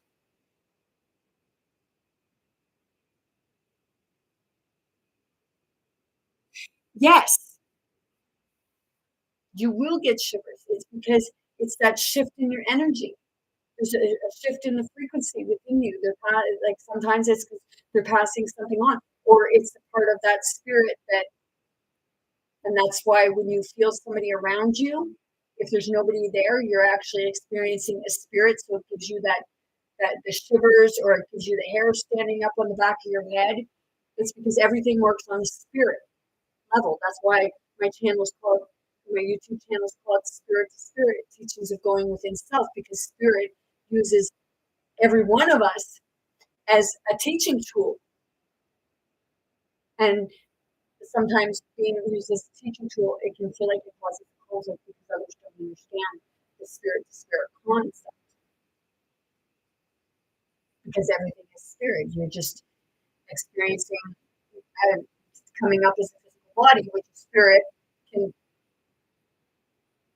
have you see them as a physical body. So that's why it irritates me in a lot of sense when they're exploiting spirits, paranormal, or they say we're going ghost hunting. It's like, do you think those spirits, ghosts, don't have feelings just because they're in spirit form? That's why you see what you appear to be poltergeists, or things moving, or you have the tricksters. And a lot of time, the tricksters can be little kids. I've had the experience of little kids coming up and swiping their hands, like freaking me out. I went into one place where, well, I'm walking in my own backyard because I know that shit happened here, where I'm, where I'm at, because I experienced it one night in a spirit form, and I was walking through my woods, and I could feel like it's like kids coming around me, kind of tugging and saying that they needed help. That's versions of us. That's our inner child.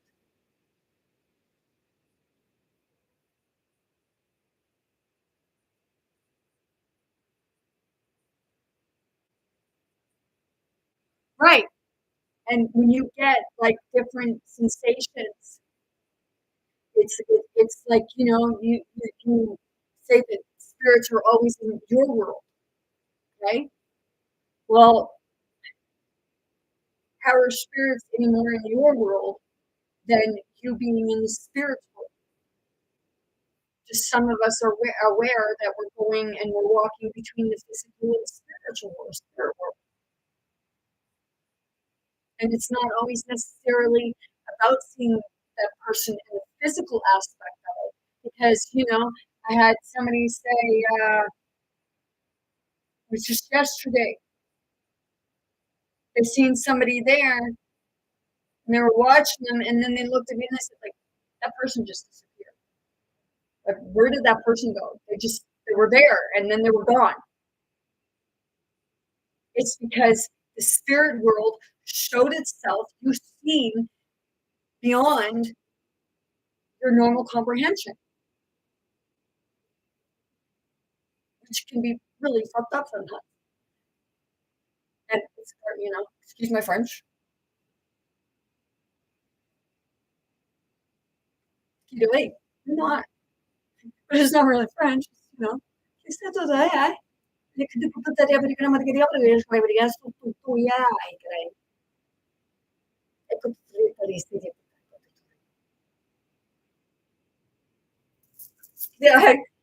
que tu dis, hein? Yeah, yeah, shifting. Yeah. Whew, shit. My channel not for everyone.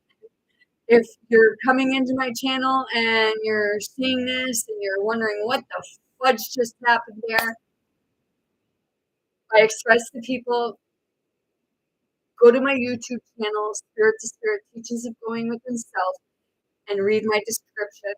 And you may understand my channel. It's all in the person. My channel is for some and not for others, but I say, give it a chance because you might understand, you might learn something. Because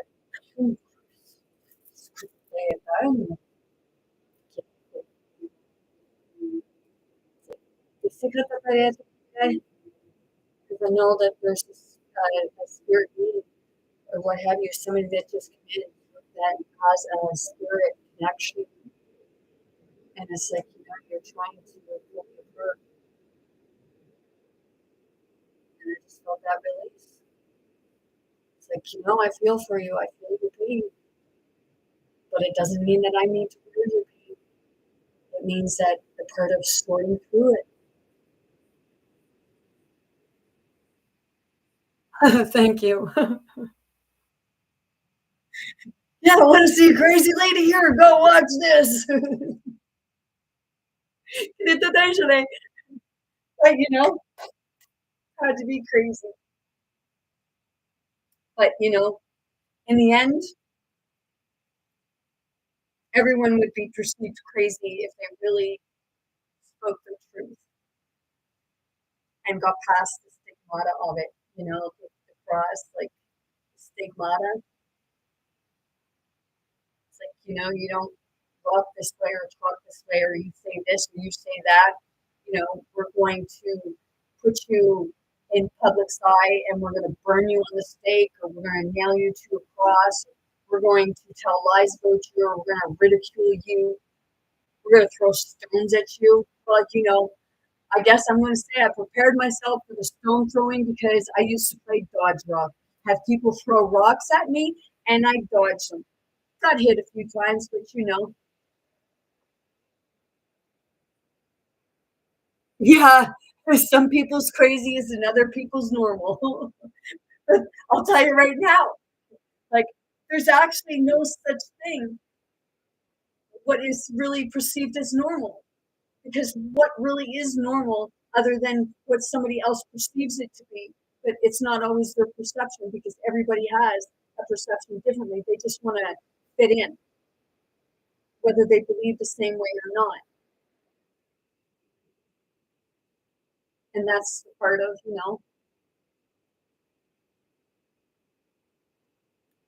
seeing things for what it truly is, seeing the truth of it all and being able to look at your own self so that you're able to relate to others and put yourself, it's the part of putting yourself in that kind of that position of how would you feel?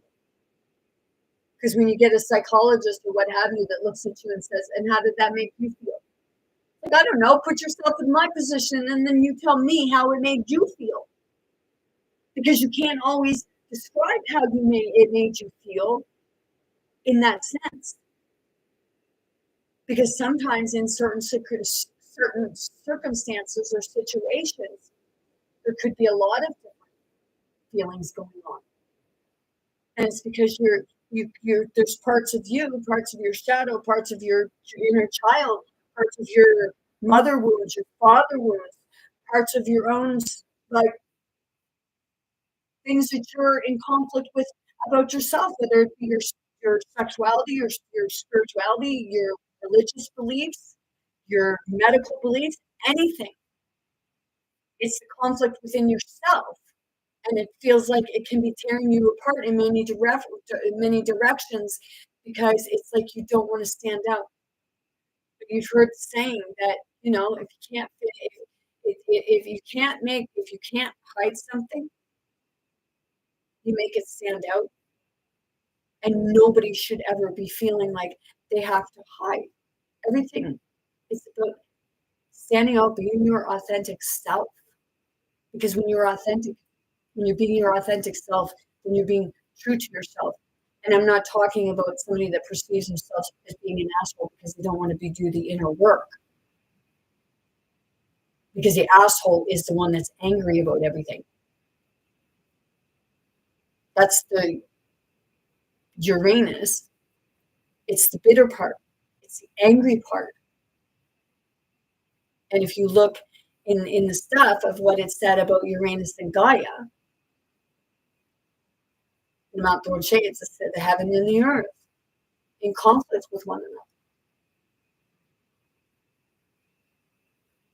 It's because one figures that it has to rule over the other, and that one is the only one that is ever right.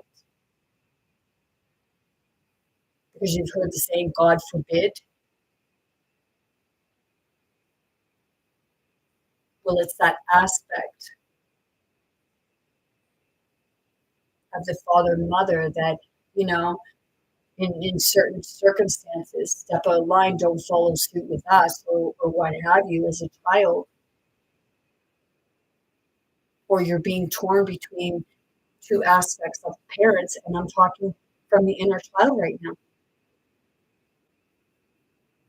You're being torn. And then in some countries, some cultures, or what have you, the father is at one end and the mother is at the other, and then the child or children are going between and telling on each parent or relaying messages. When learning from what I've read, what I've experienced, and what have you, with regards to Uranus and Gaia having the youngest child, Cronus, which is said to be the father of the pain because he was eating his own children. But it came from a lot of the aspect of who wants to rule who. Uranus is said to not like his own children because he didn't want his children being superior and taking them out. And that's where you have the heir to the throne. And sometimes you get that, but it's just not put out there. But that's the part of, so Uranus was very mean to Gaia, covering her. Was supposed to protect her, but was hurting her and not allowing her to give birth to her children. So it was said that she gave Cronus the apple or whatever it's called, and it cut Uranus's testicles off, which caused a lot of anger and chaos between families. And then it was a feud between, well, Uranus went missing, and then Cronus was trying to take out Gaia, and then Cronus ate all of his children except for Zeus, which Rhea gave Zeus to Gaia, and then it was said that Zeus tried to take Gaia, and they put her in the earth. And then that's the part of the anchor. If you watch Vampire Diaries, okay, what is it called? Doubleganger. Okay, the girl that was human had a doubleganger, which was said to, which towards the further part of the series, the anchor went insane because it didn't know how to handle what it was. It's the part of not knowing what you're experiencing. So when you start seeing that the way it is, you have people that are becoming awake and they're coming into their enlightenment. But it's like a girl did a thing on here. It's Iron Maiden. It can be some scary fucking shit. And it can be very much like you're going insane. And when I went to the psychiatric unit, I told them straight up, you might want to be ready because there's more people like myself coming, and your medication's not going to work because it's not about giving somebody a pill and saying, here, go take this fucking pill and go home. We'll talk for a few minutes and then I'll give you another pill and then come back in another 2 weeks. We'll talk about the same thing and we won't get to the seed, the root of the problem of what caused the tree or the plant or what have you to grow wrong, as people would say. Everything is unique, but if it's not growing properly, then it's going to appear all scattered, like the bloodline. And then what happens is one story gets told, and then it just causes havoc. I'm working through that right now. I'm seeing it through my own ancestral line.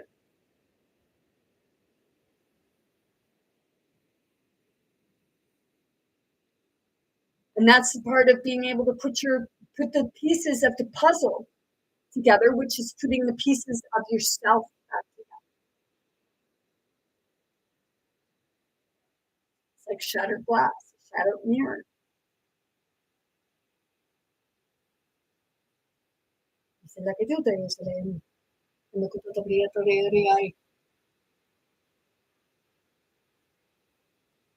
Exactly. A lot of people struggle with uniqueness. And when they struggle with uniqueness, it's because they're struggling with their own uniqueness. I go around with my tiara on.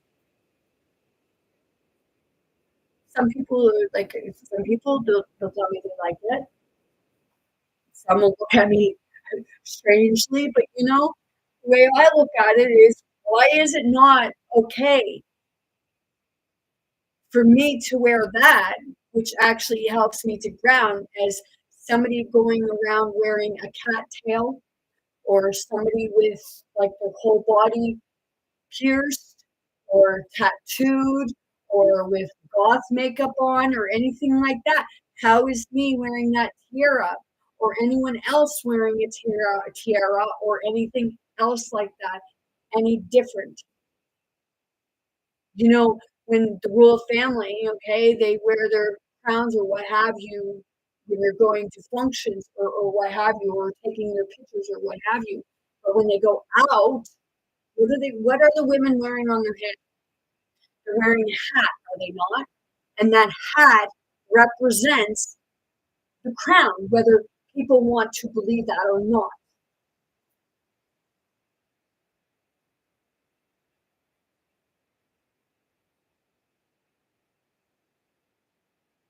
Most try to be the same because they're afraid of being authentic because of what happened throughout what appears to be history through our ancestral line. I know that I experienced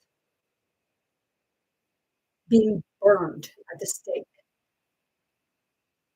I know I experienced being torn apart and eaten alive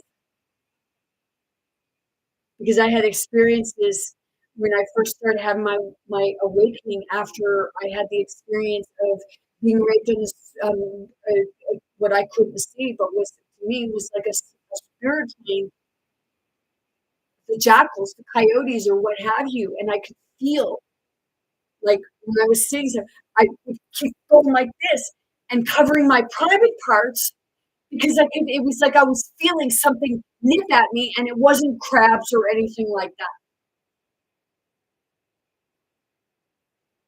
For anyone who wants to say, "Oh, you had crabs, that's why you had biting." No, I actually had feelings of something biting at me. It was the same. It was like when I had my history, when I had surgery. It was like I had a hysterectomy type thing, what have you. When they were doing surgery, I woke up halfway through. I've already shared this story of what happened, but I woke up halfway through and I could feel it was like the cutting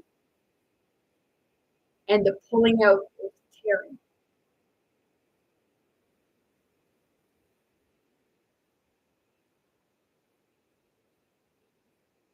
And it's like,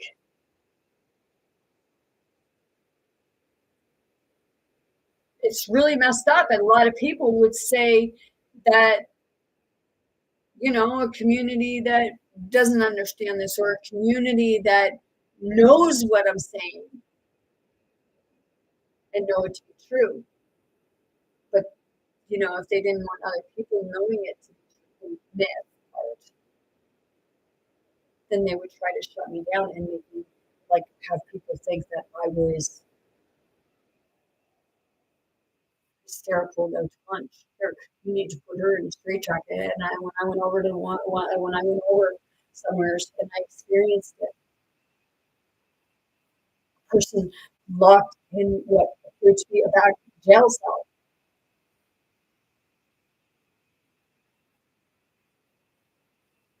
And it was pretty trippy. And I felt for the person. I felt for that energy, that being that was in that back room.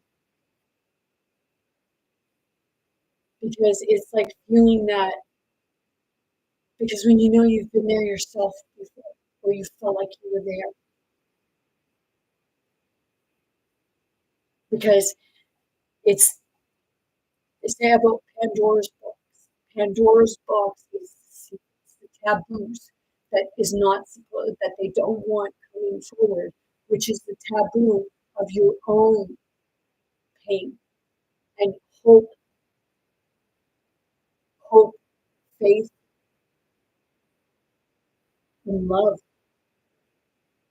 And then there's the charity there.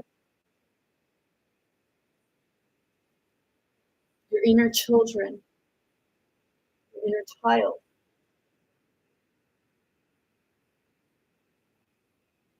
Comes up. You are the hope. You are the faith. You are the love. And the charity is you are the giving.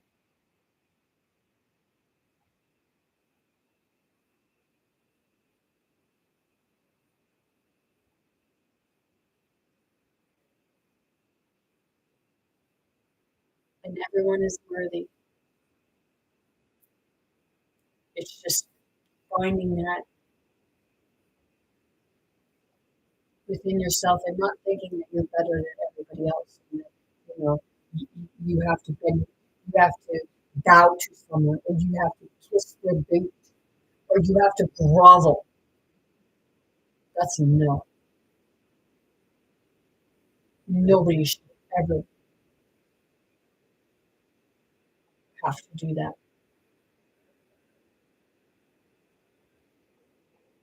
It's a pompous ass that thinks you should have.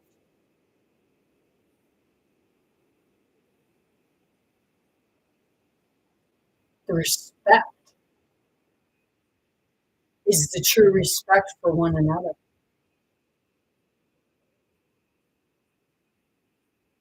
Not a group of people because you're afraid of them. That's not respect. That's fear.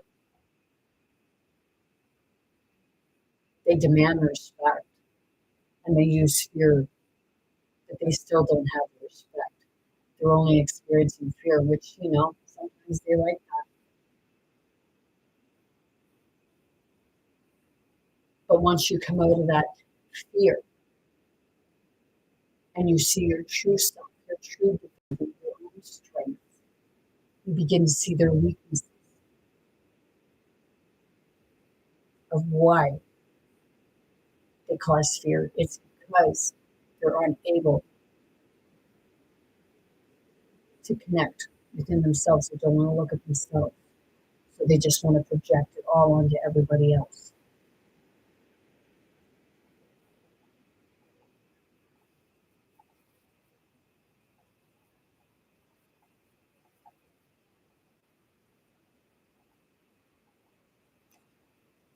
I'm good with that. If I don't get back like right away, it's because I'm doing a lot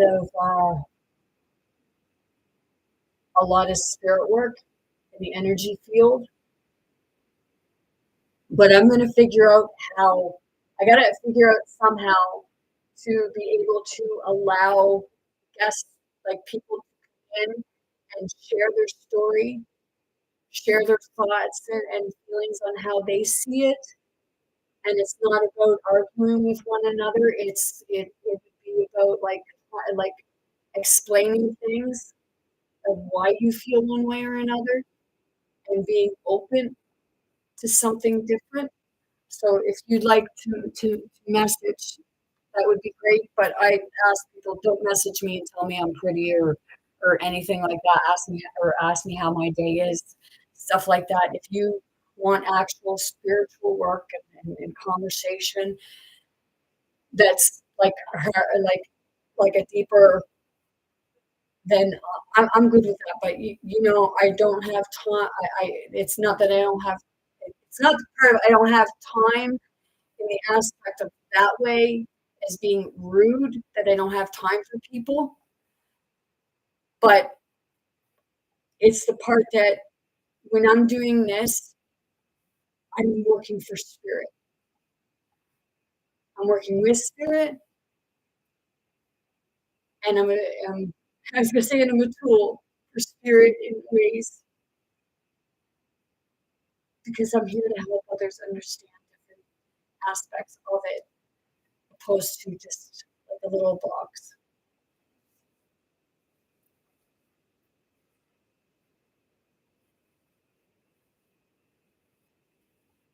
I I don't get paid to do this. I just, it happens. It all comes naturally. I'll be honest. I'm on disability because I struggle with like being able to, in many ways, hold down a job because on the timer because I'm constantly connected with spirit, and a lot of businesses they don't want me going in there and being my authentic self. So I have to find a career where I can be my authentic self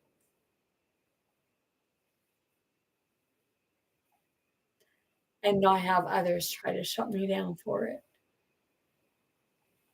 That's why a lot of us, we sometimes it's like we're in hibernation, we hide, but it's a part of, you got to get out there because if you don't get out there, then, people aren't going to ever understand it.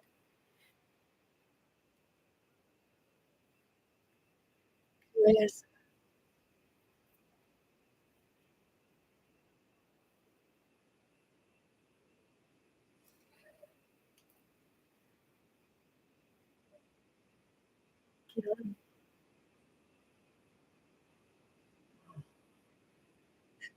It's like, it's so much easier if like you're just among like just if I'm with people that are interested and I just like start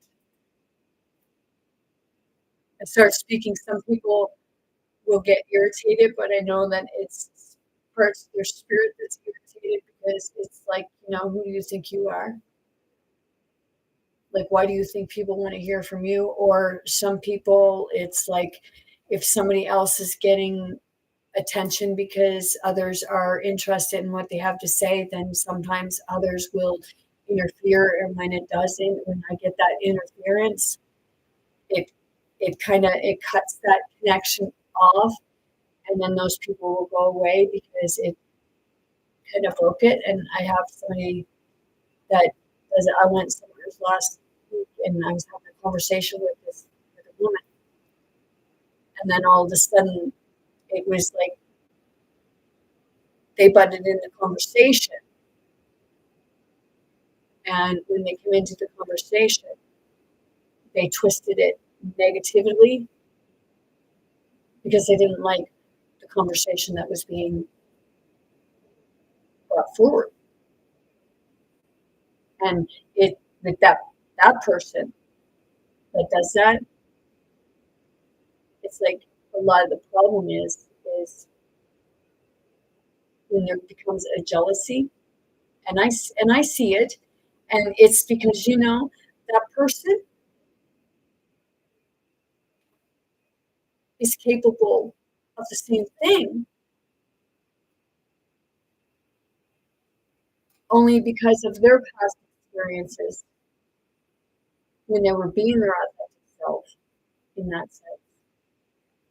And I'm not talking about somebody and going out and wanting to beat the shit out of somebody because they're fucking pissed off because of their past.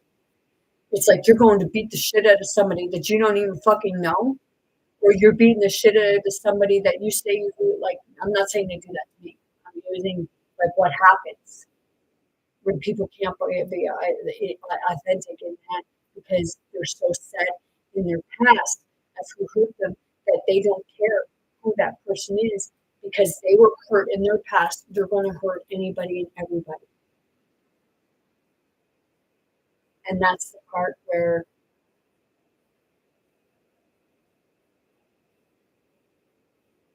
seriously, like, step back for a minute and look in your own mirror. Look at your own self. Because I'm a mirror. I'm so connected that it's that feeling when somebody comes at me and attacks me, that part of my spirit, it's like gives it back because it's showing that person like and sometimes those people will say and they'll play victim, but they're only experiencing what they just put out to me, and I'm trying to show them you don't like it being done to you, so why the fuck, excuse me, or not, why are you doing it to me? And that's the part that people, they'll say, oh, well, two wrongs don't make right. I'm not being, it's not about me doing something wrong or doing something wrong. It's, sometimes you just need to show somebody that, this is how you're behaving. How do you like it happening to you? So if you don't like it happening to you, why the hell are you doing it to somebody else? What makes you like it's to that? This is a spirit to spirit. It's like what makes you any better? And if this is hitting you, then it's a part of your spirit, not necessarily you as a person. And that's the part that people don't understand. And that's where it comes in. They don't know what to do, but you do know what you do when you start understanding what I'm bringing forth.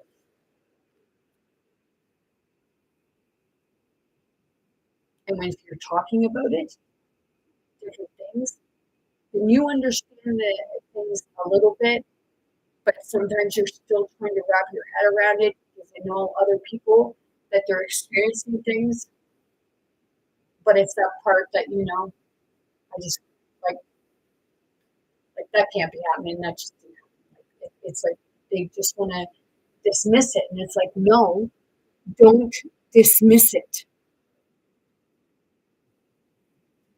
Or sometimes my aura can get really, and it's like it's like I embody the masculine and feminine and the dark and the light as that aspect because there's still a lot of healing being done within the collective, within spirit because there's a lot of spirits in ourselves that are clearing. We're here healing our ancestral line.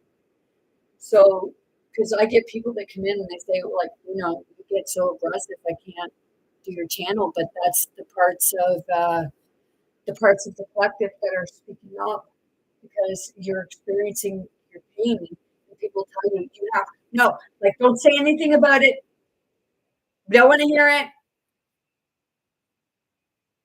and that's the problem. All of our stuff has been pushed under the rug, and now that rug can't hold anymore. So it's coming out from all sides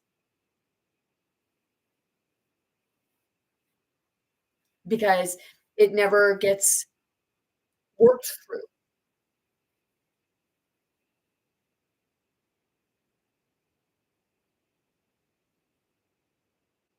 So it's that part of, you know, first off, being able to make the connection within yourself. And that's what they say of the God, of the spirit, or what have you. It's here. It's all within you. It's not about going and having somebody else tell you or feeling like you have to go to somebody else in order to find that or connect with it because you are the connection. When you think of it this way, when you put a middleman, when you put something between you and someone else, what does it do? It puts up a barrier because you're looking for the answers from somebody else, which they don't have the answers that you're really looking for. Only you have those answers. Somebody can um, explain to you how they came, but it's not about going and sitting somewhere because church was always supposed to be about community, healing together, and not preaching about who killed who and what religion did this or what religion did that or like who did this or who did that. It's about healing what was done, not preaching it and keeping the division.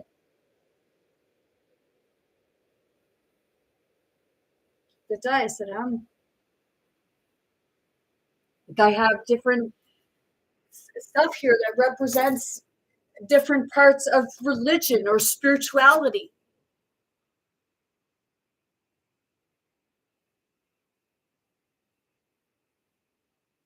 Exactly. One can't exist without the other. The yin and yang, ebony, ivory, ebony, ivory, ebony and ivory, masculine, feminine.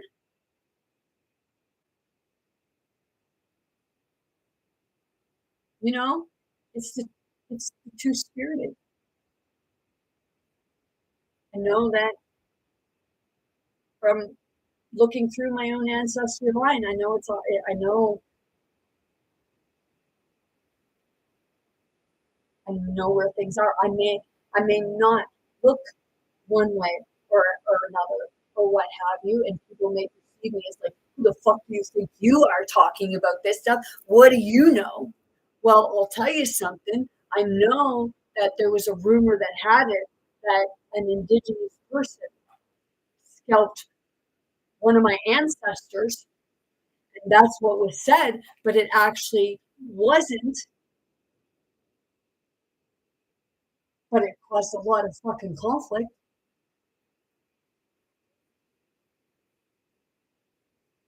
I'll be honest, like with my ancestors, there's been a lot of conflict with the British monarchy aspect of things.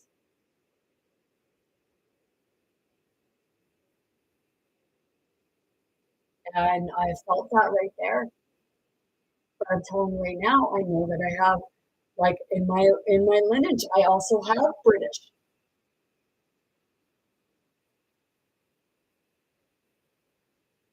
But I know that it's the parts of the spirits that have had that conflict that experienced it. They lost family members over, like people have lost family members. We have Remembrance Day. Remembrance Day is one day a year. Why? Why is Remembrance Day one day a year, but everything else lasts for a week or a month or what have you? I'm not throwing shade on any of this stuff. It's a legitimate question because these are the people that are like trying to sort the shit out, but they don't know what they're trying to sort out because they're told one thing over another. And then they're programmed and friggin', that's the worst place for abuse. It's like, why are you creating killers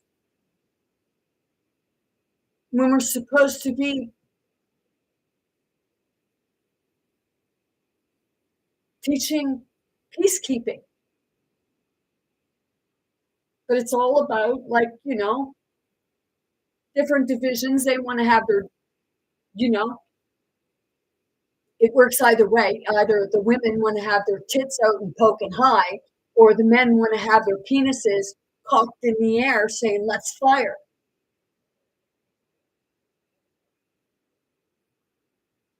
And, to be gender neutral because, some women feel they have penises. I had it, like, because I stand up for myself, I was told that I was a bull dyke.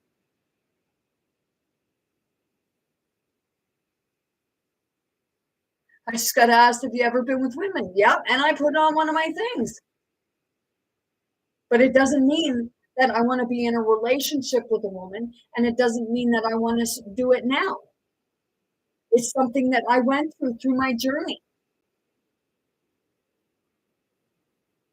And if somebody looks down on me for that, well, that's your problem, not mine. That's just another stigmata. You see people think that gayness just come about now. No, you don't know the different, like, there's so many different civilizations out in the universe, and that's the two-spirited. Because when that happens, it's not that it's the person per se, but it's the connection that the two spirits have that are experiencing.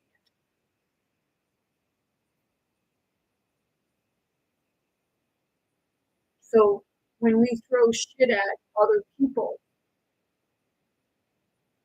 it's not about, like, pushing stuff in people's faces in that sense. It's about people, like, being educated and understanding what is actually happening. And I just heard of you the LGBTQ or what have you. No, I'm not taking sides on anything because I don't agree with people mutilating their body because they want to change how they look. It's not about changing your physical appearance. Be be be proud of who you are.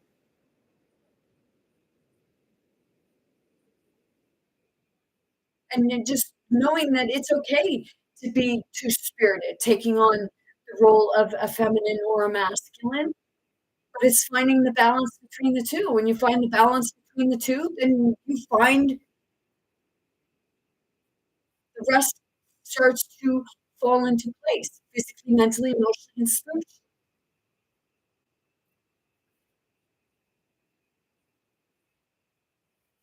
A lot of people will hide in certain organizations,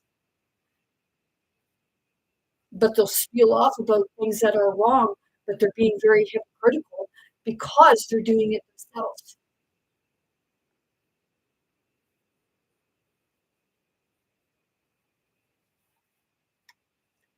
I'm gonna be honest, I had like, it was a dream, but they say, like, dreams are things you see or what have you, and this was really messed up. I was having visions where, like, it was one big orgy,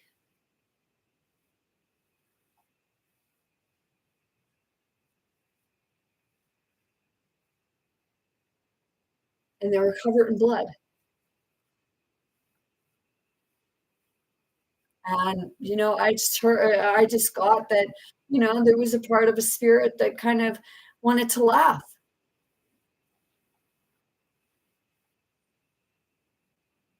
but that's the part of the all-seeing eye, but it's also the part of a frenzy. the hypnosis.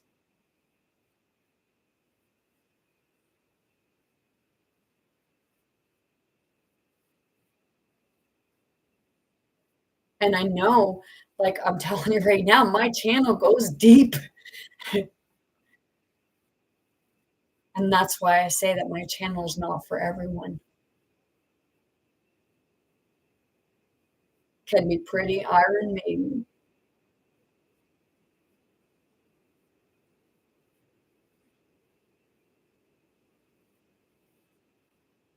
Because it's the part of speaking through the heart by way of both masculine and feminine. I can come off being calm or assertive. I can come off as a bitch or an asshole, loving and caring. And it's always loving and caring because I'm feeling those aspects of the feminine and masculine.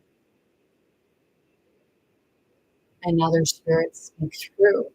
And that's why, I look like the asshole because I'm channeling my own stuff as spirit, and I'm channeling the feminine aspect of myself, self as spirit, and I'm channeling the masculine. And sometimes what ends up happening is they separate,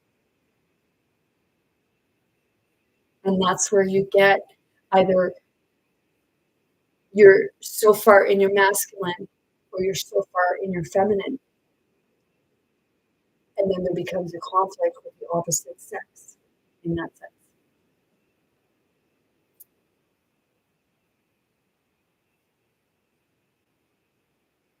Yes, because everybody should be able to feel like it's okay to be open. Like there was a thing, what was going on in Paris? Is it actually that part of the masculine or feminine, the masculine that is like angry with your own sexuality and it comes out in different ways? Because I've seen, well, they call it like where they call it transgender. I've seen, I had a friend that dressed as a woman one time for drag, and they didn't have all that like what all the makeup on their face. And some people are like express it as them being dressed as clowns or something like that. But a lot of time it's an expression, but it's a forced expression, and it's forced on other people, and a lot of the time it becomes aggressive because it's that part of like wanting to be yourself and sometimes not fully knowing how to express it. So it comes out in different ways.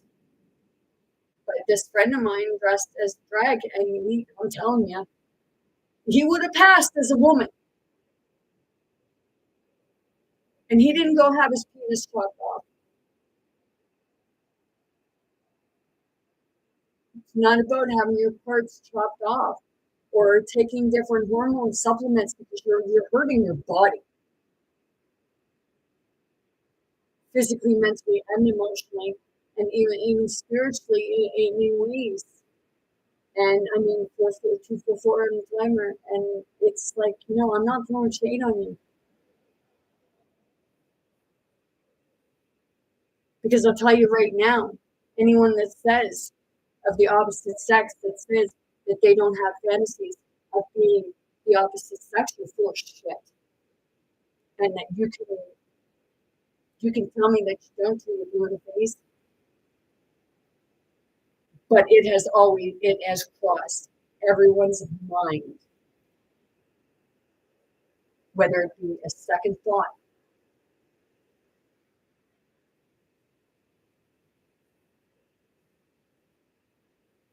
And this person that said because I was standing up for myself, that told me I was a bull dyke. They told me that I told them that they were gay, which I actually didn't tell them that they were gay. I ask them if they work it. Because if you are, well, I don't hold that against you. It's the part of be with the one that makes you happy. When you make each other happy, that's when you find your yin and your yang that comes together.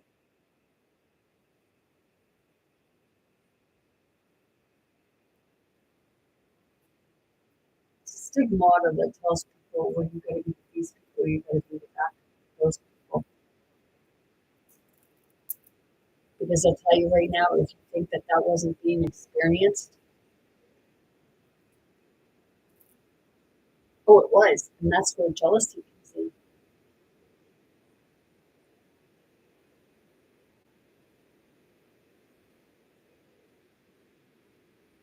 Why I tell people, like, if you're in a relationship that is not secure,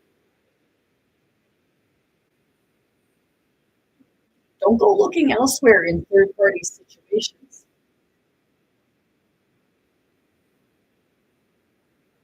Because if your relationship and yourself is not connected and ready for it, it'll destroy a lot. It'll cause a lot of pain. And people get hurt. And that's where jealousy comes in.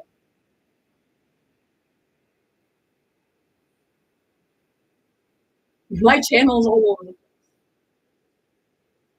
It's whatever I bring, whatever gets brought forth.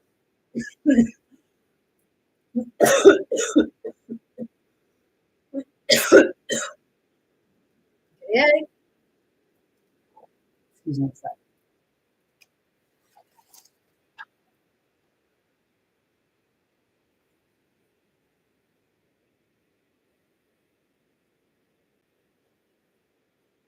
Yeah.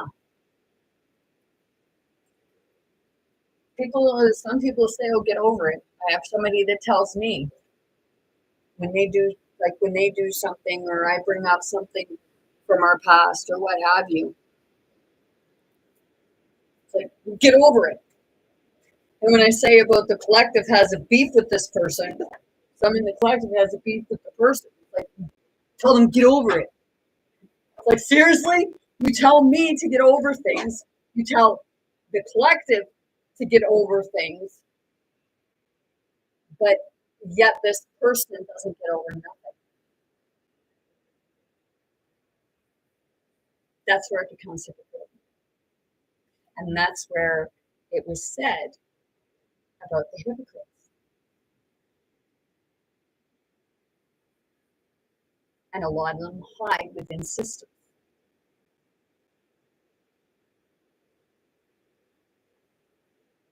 It's like I'll use the example of, people in sports and what have you.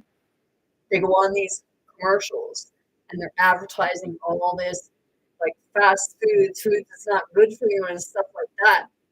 Well, do you know that like they're just advertising because it's money? How often are they really eating it because if they're athletes? Are they not supposed to be eating healthy food? But yet they're advertising junk food and our children look up to them. This is the spiritual awakening. It's like our kids see these so-called role models,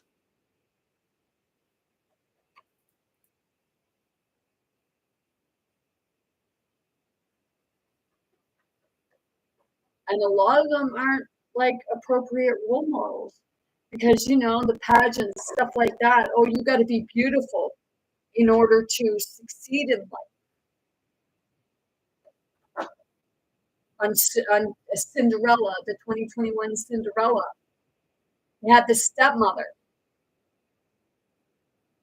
teaching your children that you had to marry a rich man so that, they could take care of you and you don't have to, like, and it was all because she was bitter because she had a husband and she had children, but she wanted to do something for herself. She taught herself how to use the piano. And when she went to learn in a school or what have you,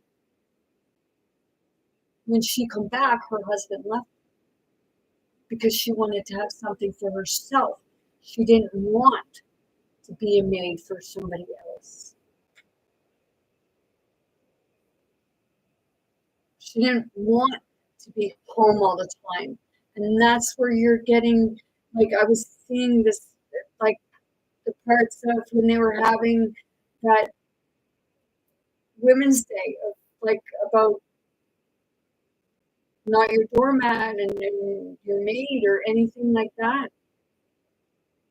And that's not as general neutral because it's massive. It's not about always, like, I mean, it's for the women in that sense of what that was for, but it was actually feminine.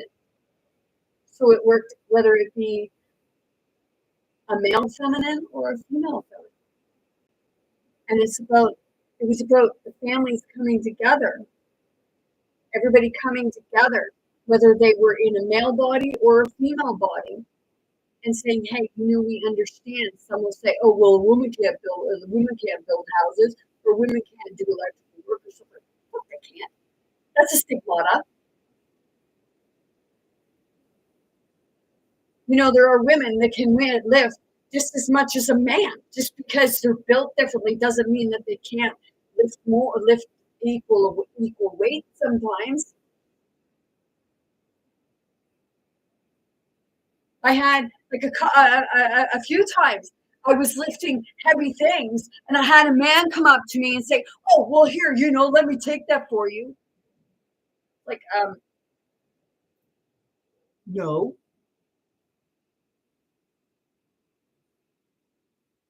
Like,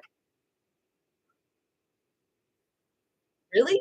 Like, there's that much of a stigmata saying that, oh, a lady needs our help all the time. They're damsels in distress. But sometimes those same ones that say that the women are the damsel in distress, those same ones will put the woman in the forefront to take the brunt of the shit. And sometimes it's the shit that they caused.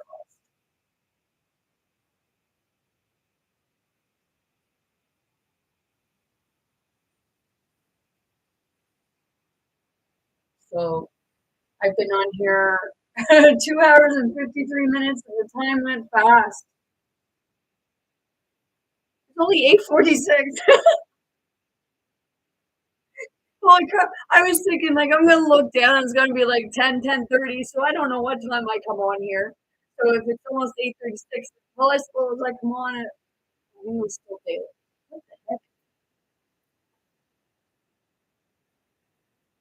Okay, I'm a little confused because yesterday it was like 9:30 before it got dark, and it's 8:30, and it's 8:45, and it's almost dark.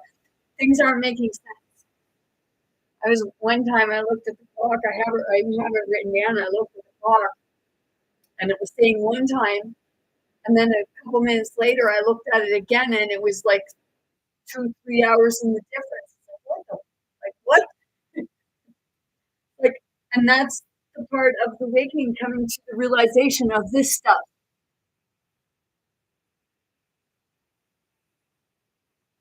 Oh, I've got hair in my mouth. It has flown by, yes. Yep. Because time is not real.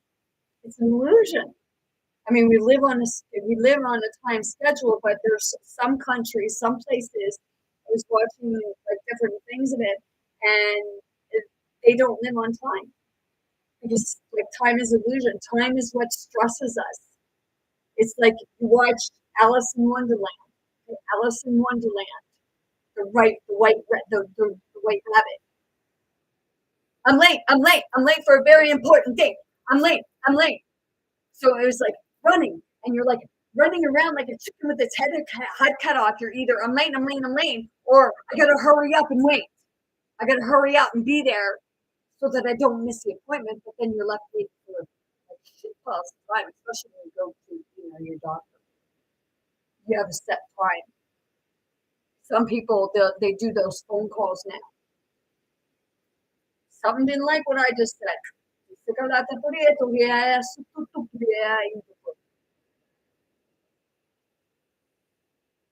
sit and you have a phone appointment, and you sit, you wait, you sit and you wait and you wait. You're in a hurry up and wait mode, and you could have a phone appointment for 1 o'clock, and you don't hear from the doctor till 5 o'clock. Sometimes you don't even hear from the doctor that day, but you've been sitting around waiting on your phone.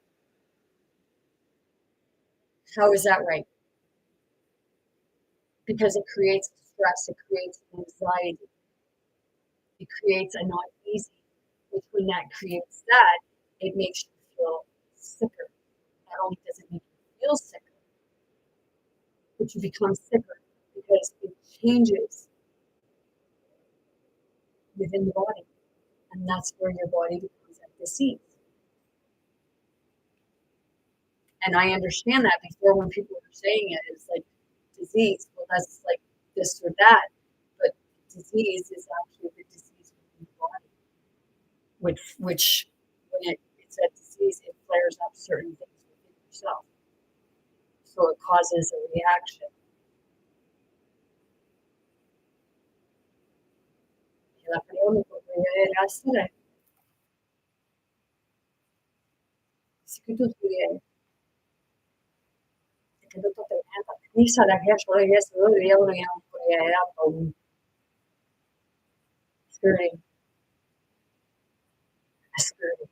Spirit channeling. Quería saber eso, like. Siguro tu clienta es tu ya mo sai. Si tu tu clienta te so. Si tu ya cui como si sale no tu dai so. Yeah, yeah. I just felt I felt a shift in the energy. It's like I squeezed it. It's kind of like it feels like the interference of throwing disdain at me. It's like, so that que como lo cuimo foi a sai no que tutto le ai tutto le asho e si che tutto essa. It's a spirit to spirit. Like I said, my channel is a spirit to spirit. It's not one person directly per se because I don't use it. I think as far as what have you, if like I said, if it causes a reaction within you, that's because you are connected to that spirit or spirits.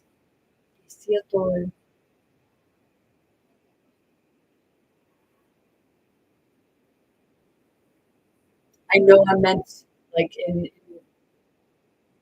ways like it's we're all meant to be helping one another, not giving our energy away, but like knowing it within ourselves and being able to be in oneness with our own being.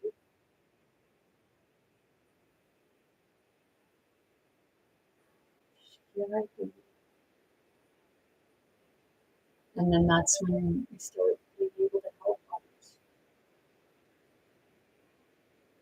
I do this all the time, yes. I'm constantly channeling with spirit and talking with spirit, working with spirit and what have you. And I even wake up in the middle of the night speaking. So I don't know how many people would want to spend the night at my house. Whether I'm sleeping or awake. It's constant.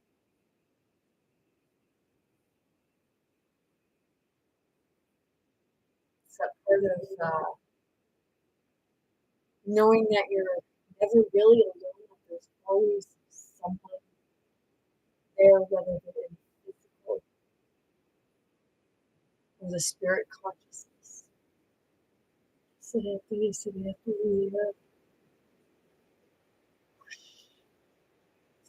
like that. It's okay. I still love them because I know it's that part of their spirit that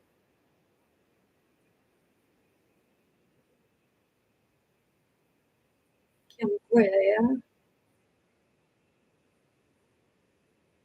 I even tell people, like, if you feel a lot of spirit energy or having coming in at you, and it's like a weight, is that part of like being able to say, you gotta, because when you're experiencing that, it's because you're a medium, it's you're an anchor, you're a channel, and they're trying to get your attention. Some of them, like I get them coming in all at once, and that's why, like, sometimes a bunch of different languages, it's like all intertwined.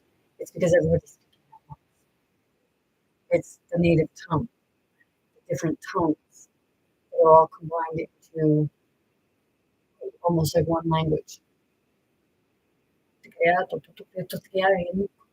Quit. You're not there. Welcome to my world.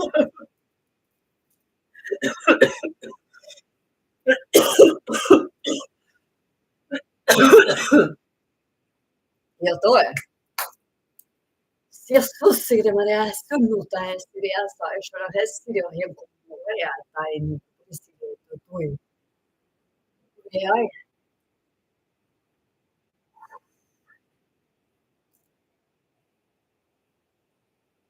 felt it again. Yep. Yeah.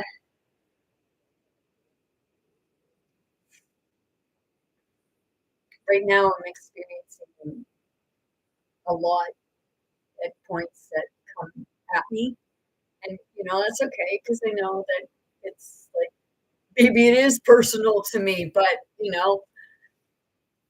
yeah, if it's personal, well, it's like you don't know me, you just like don't like what I'm bringing forward, and that's okay. Because to be honest, I didn't like what I was hearing myself either because I go back and I watch myself because I could never take my own advice. It was like, you give advice, do you take it yourself? It's like, no. That's why I said I could always give advice, but it's like you can give advice if you follow it yourself. And a lot of the time, it's that we don't follow it ourselves. It's because we don't hear what we're saying. We're constantly channeling.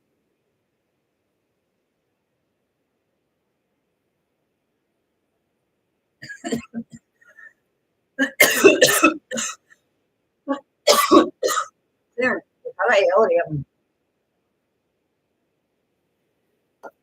my channel gets tricky.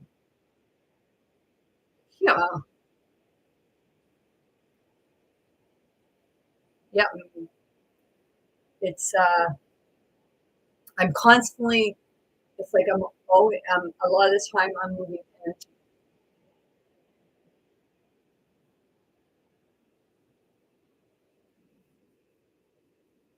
because it's moving the energy within my body. And when you do energy work on yourself, you're not only doing it on yourself,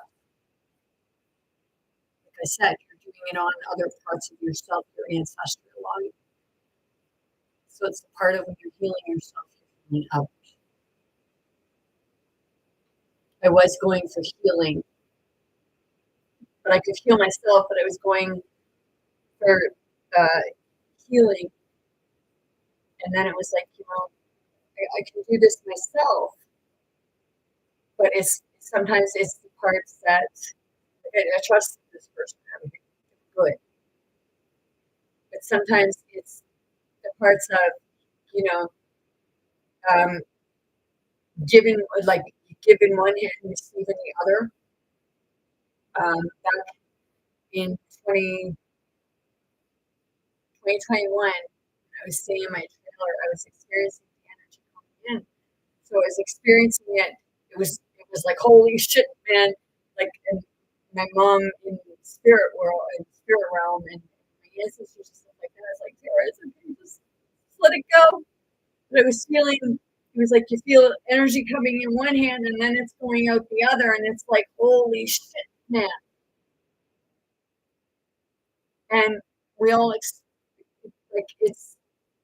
it's happening, and some people, depending on how tapped in you are, you're you're feeling it. You're just not always aware of it because it's that it's the hypnosis of being numb to something. Sabe tudo é? Isso também não sou para elas,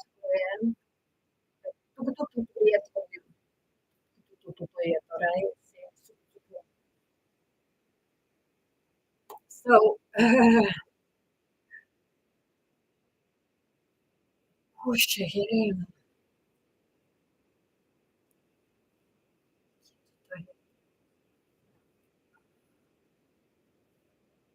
it's right in the right here.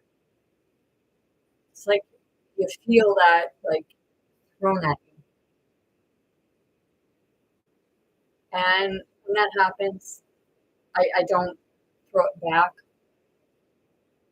It's like, okay, it's that part. If it helps you get through whatever it is you're going through,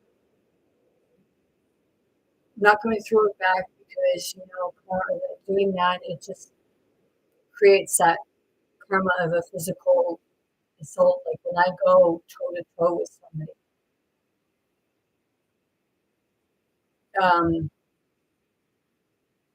it's the mirror, but I do a lot of like the heart to heart, because the heart to heart is the spirit to spirit.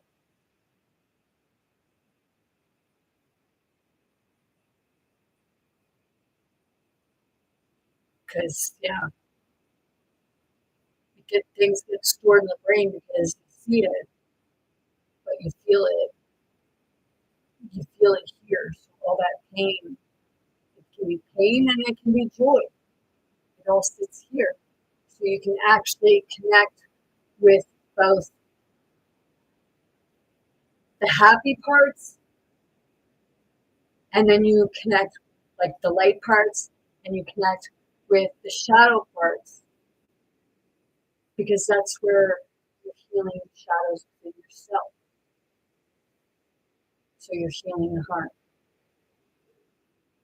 Like if you watch Once Upon a Time, when like the queen, when she like the ripping the heart, if it gets black within the heart is like it shows the heart as being bright red, but then it gets like it gets a black within it. And then with Rumple, he did so much bad things that it was like his heart was turning black. It's the dying of the heart.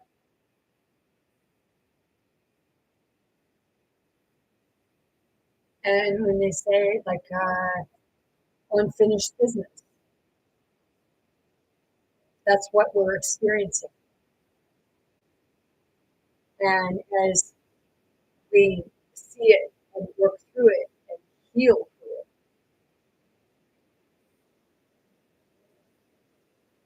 that's when the heaviness lifts off, and you become lighter, physically, mentally, emotionally, and spiritually. And that's when stuff starts changing for you, internally and externally.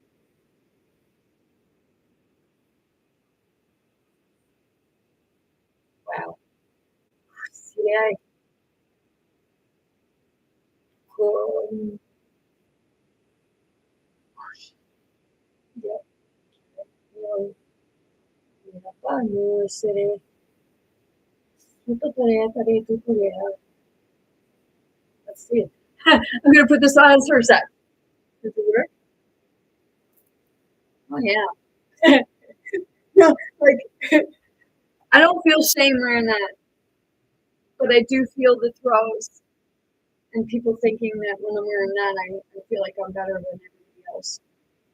And sometimes I know it's my own feelings and things because it's that part of feeling like, why are you wearing it? And it's realizing, I like it. It helps to ground me.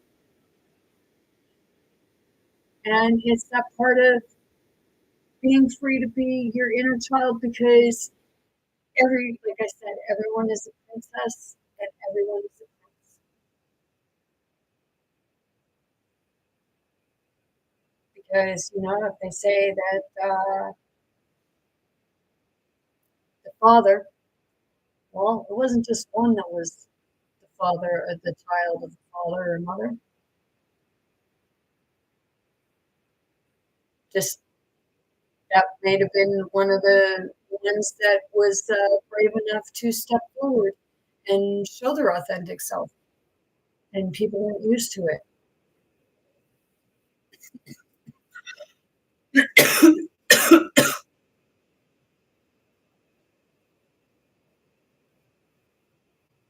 It's all in the part of the way of helping others to understand things. Can't shove it in their face and expect them to understand it or even want to look at it anymore.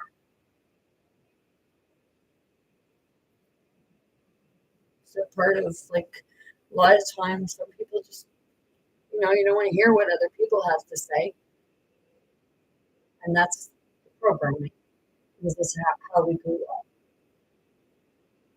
What I'm explaining is the actual spiritual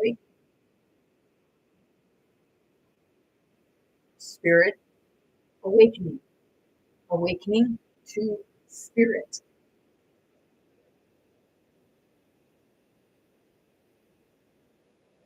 I just felt that release.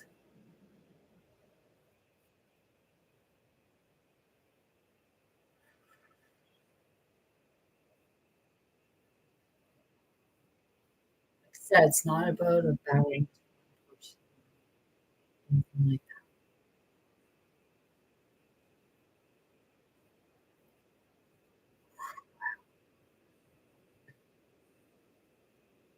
It's like when you have those epiphanies and you allow yourself to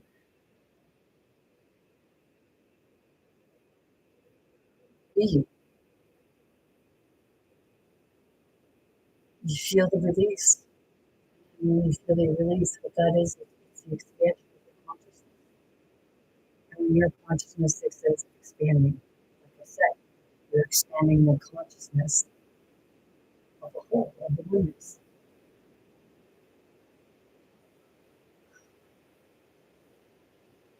Yeah, yeah. 44 on the timer. I see a lot of 44.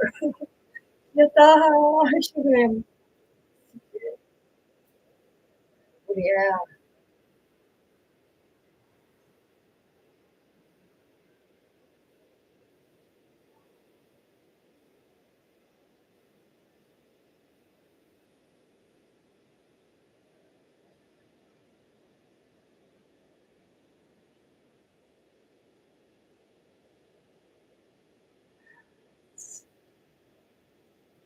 When you do the channeling, it's clearing it.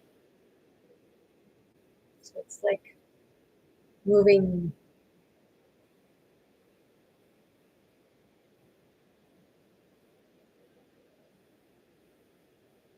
It's moving to its home.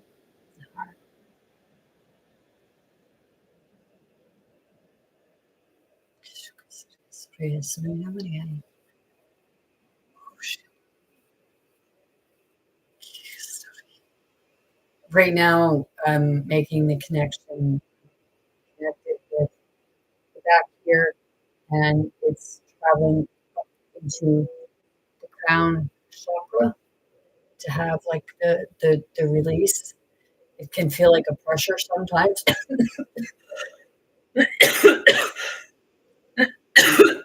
Avoid beta blockers because beta blockers actually blocks the energy.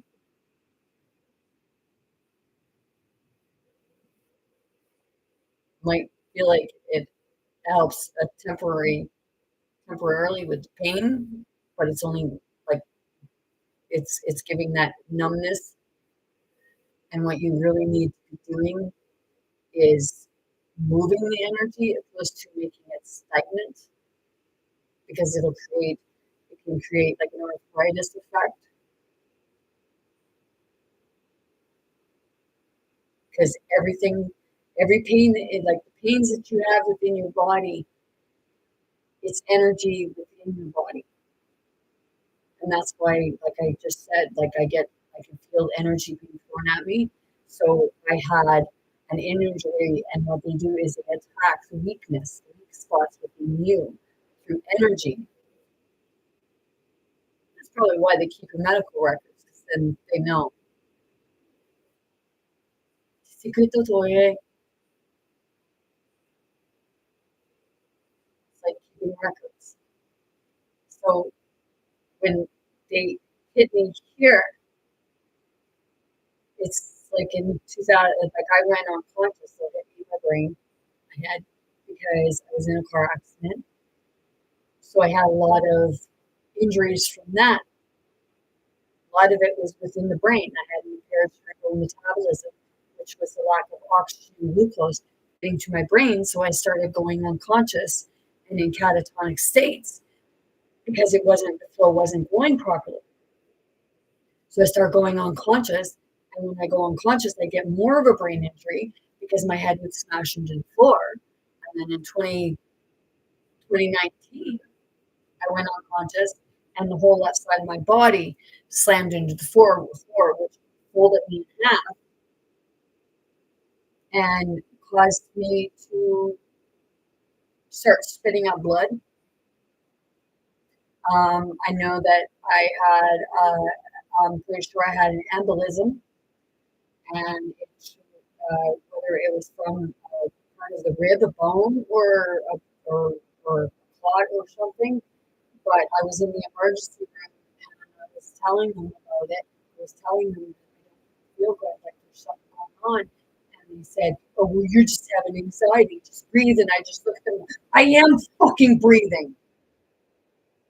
And I was feeling it moving. It was coming up and it was like it was traveling upwards. And then it was like it got to brain. And as it was traveling up, I was panicking. It was like getting like really, and it got up into the brain and then it was a pop. And it was just like that. Um,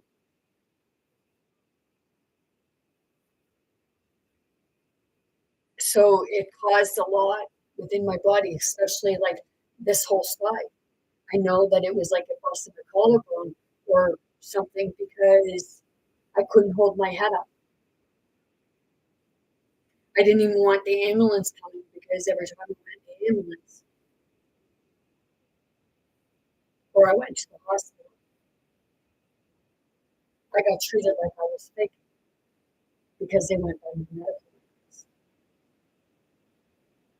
And I know a lot of people can relate to stuff like this because they experienced it within the systems.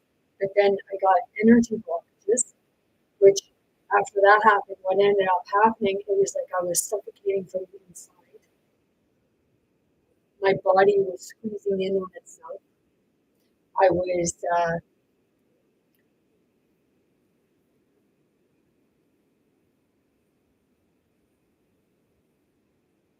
throwing up, but it was hurting, and I was spitting up. I was able to blow thick bubbles like a piece of chewing gum, except it was clear and it had crystal forms in it.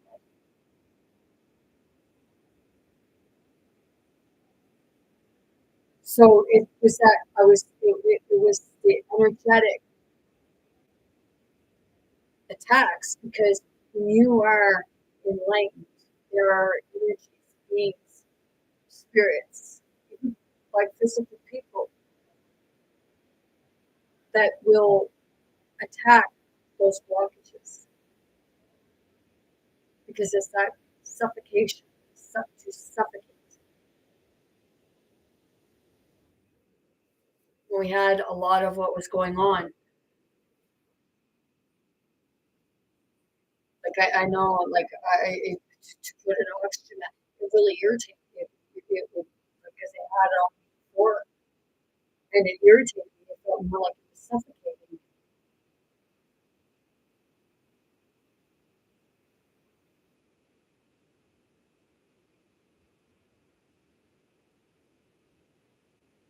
When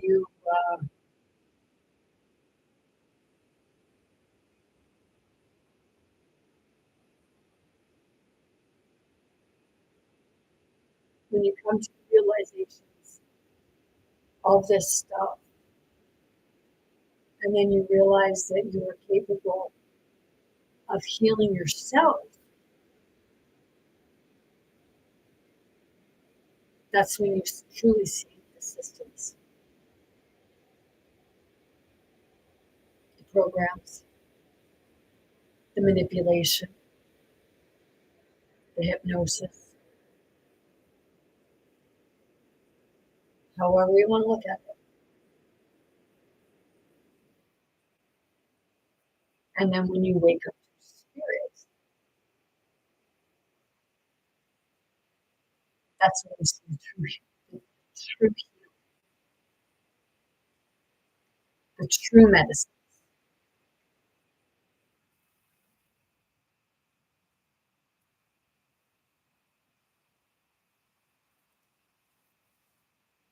Because there are like the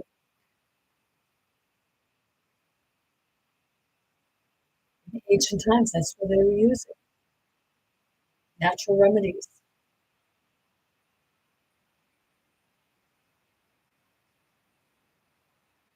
You know, they tell you, oh, go get some, go get some cough syrup. Why don't you just make a tea and put some lemon and honey in it? Actually works a lot better, and it's not a bunch of chemicals going in your body.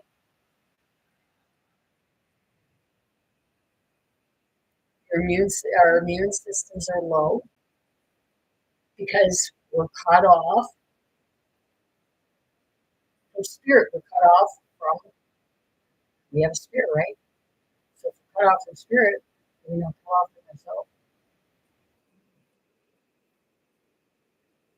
Not too many people look at it that way.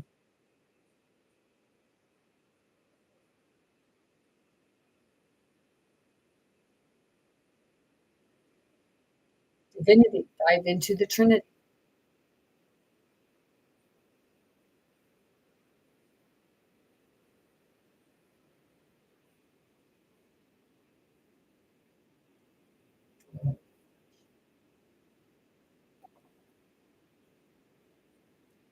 Passing through all the chakras. They say that, like, when you have depression or mental health issues, you know, well, you got a chemical imbalance here, take this pill so we can balance it out. But they're overdosing you because, they keep telling you that, oh, now that's causing them anxiety. So you got to take it for an anxiety pill. But the chemical imbalance is actually not a chemical imbalance, it's actually an energy imbalance.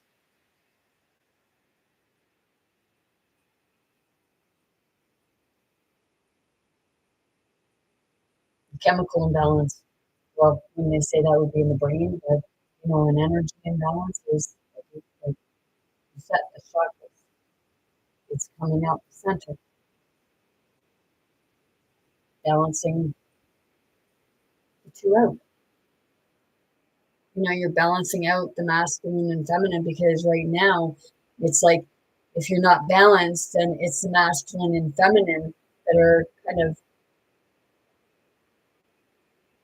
going like this. It's an up and down tug of war, or they're trying to pull each other apart because they can't communicate with one another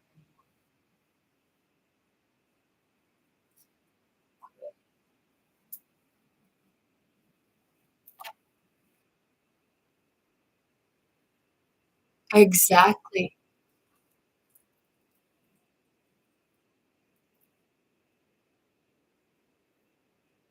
Because the chemicals in your body are just, it's making you sick, sicker than if it was just working through what they say is mental health issues, which is actually the spiritual health,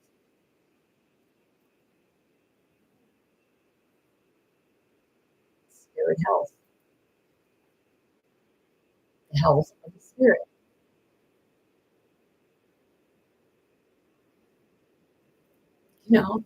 It's the part they like to play on words, so just play back. But I'm not playing.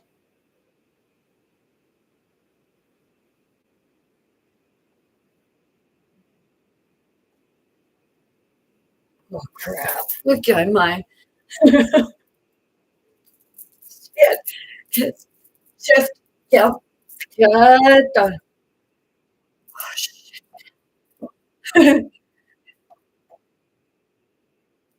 It seems like I get weaker drained, but I bounce back fairly quickly. And once you know that, it's all good. It's all good. Good. Yeah, that was a Jim Carrey thing. It's like, Jim, are you attached right now?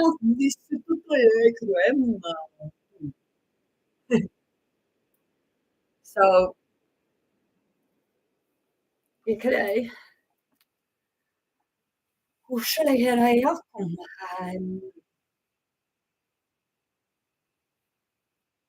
tatataisatutun,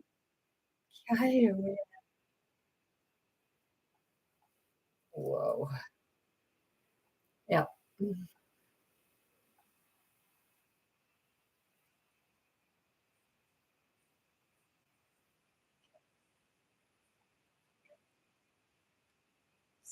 Yeah. What gets stuck, just move it. Yadaasrin. Ishalakriya. So, I've been on here for 3.5 hours. I'm gonna go and I'm gonna get this figure out how I can get to show me how to open the conversation so others can come in and have a conversation and what have you. Because it's very healing when people are able, like for others, for yourselves, when you're able to express what it is that you're experiencing.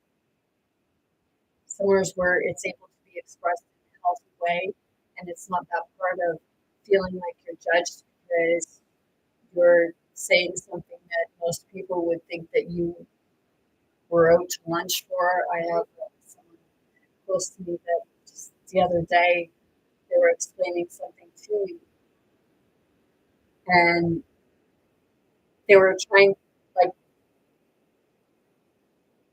more worried like whether somebody would understand. And I told them like I'm going to explain that, and it really to me. I said because I fully I know where you're coming from. I'm not going to throw your shade on you because it's not part of what you're experiencing is real. You're actually experiencing it. and it's hard to comprehend sometimes. And then, that's when we do feel like we're right out to lunch, and we'll swear that we've seen it. And that's a part of, yeah, I believe you.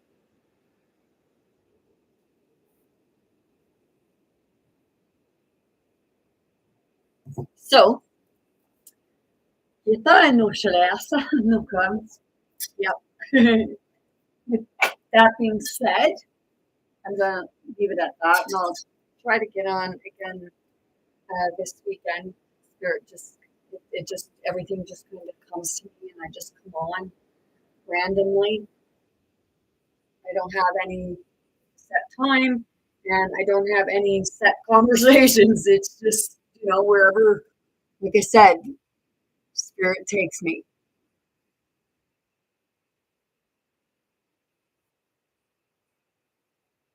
Okay, thank you. Thank you, and you as well. Have a great, and like, have an awesome weekend.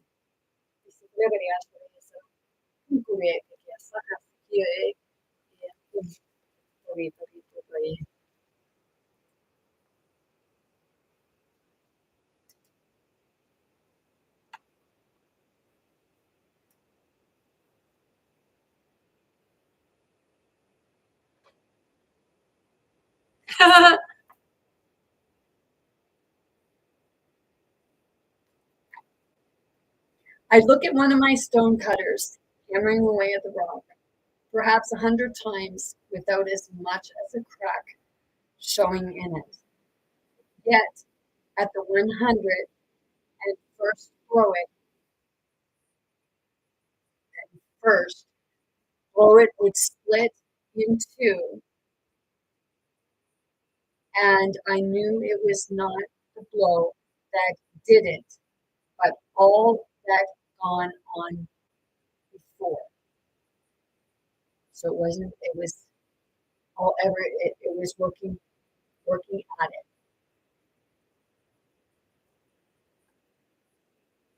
And as you work at it,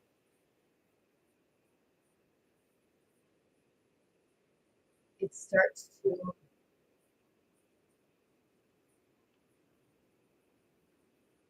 well, it, on there is, it starts to like come apart. It starts to crack and break apart. So that's the part of breaking the shell, the coming out of your shell. It's super. Really, madre. Holy shit. Okay. So with that being said, I'm sending you all much love, light, many blessings, most importantly, very good health to anyone and everyone wanting, willing to receive and accept. Which will be big, bold, and brave. Most importantly, be yourself, be your authentic self. Be true to yourself, be true to others. Be who you are, not who somebody says you are or have to be. Be kind to yourself, be kind to others, and know that you're more powerful and you have more strength than you comprehend it. Sending you all love. It is the people.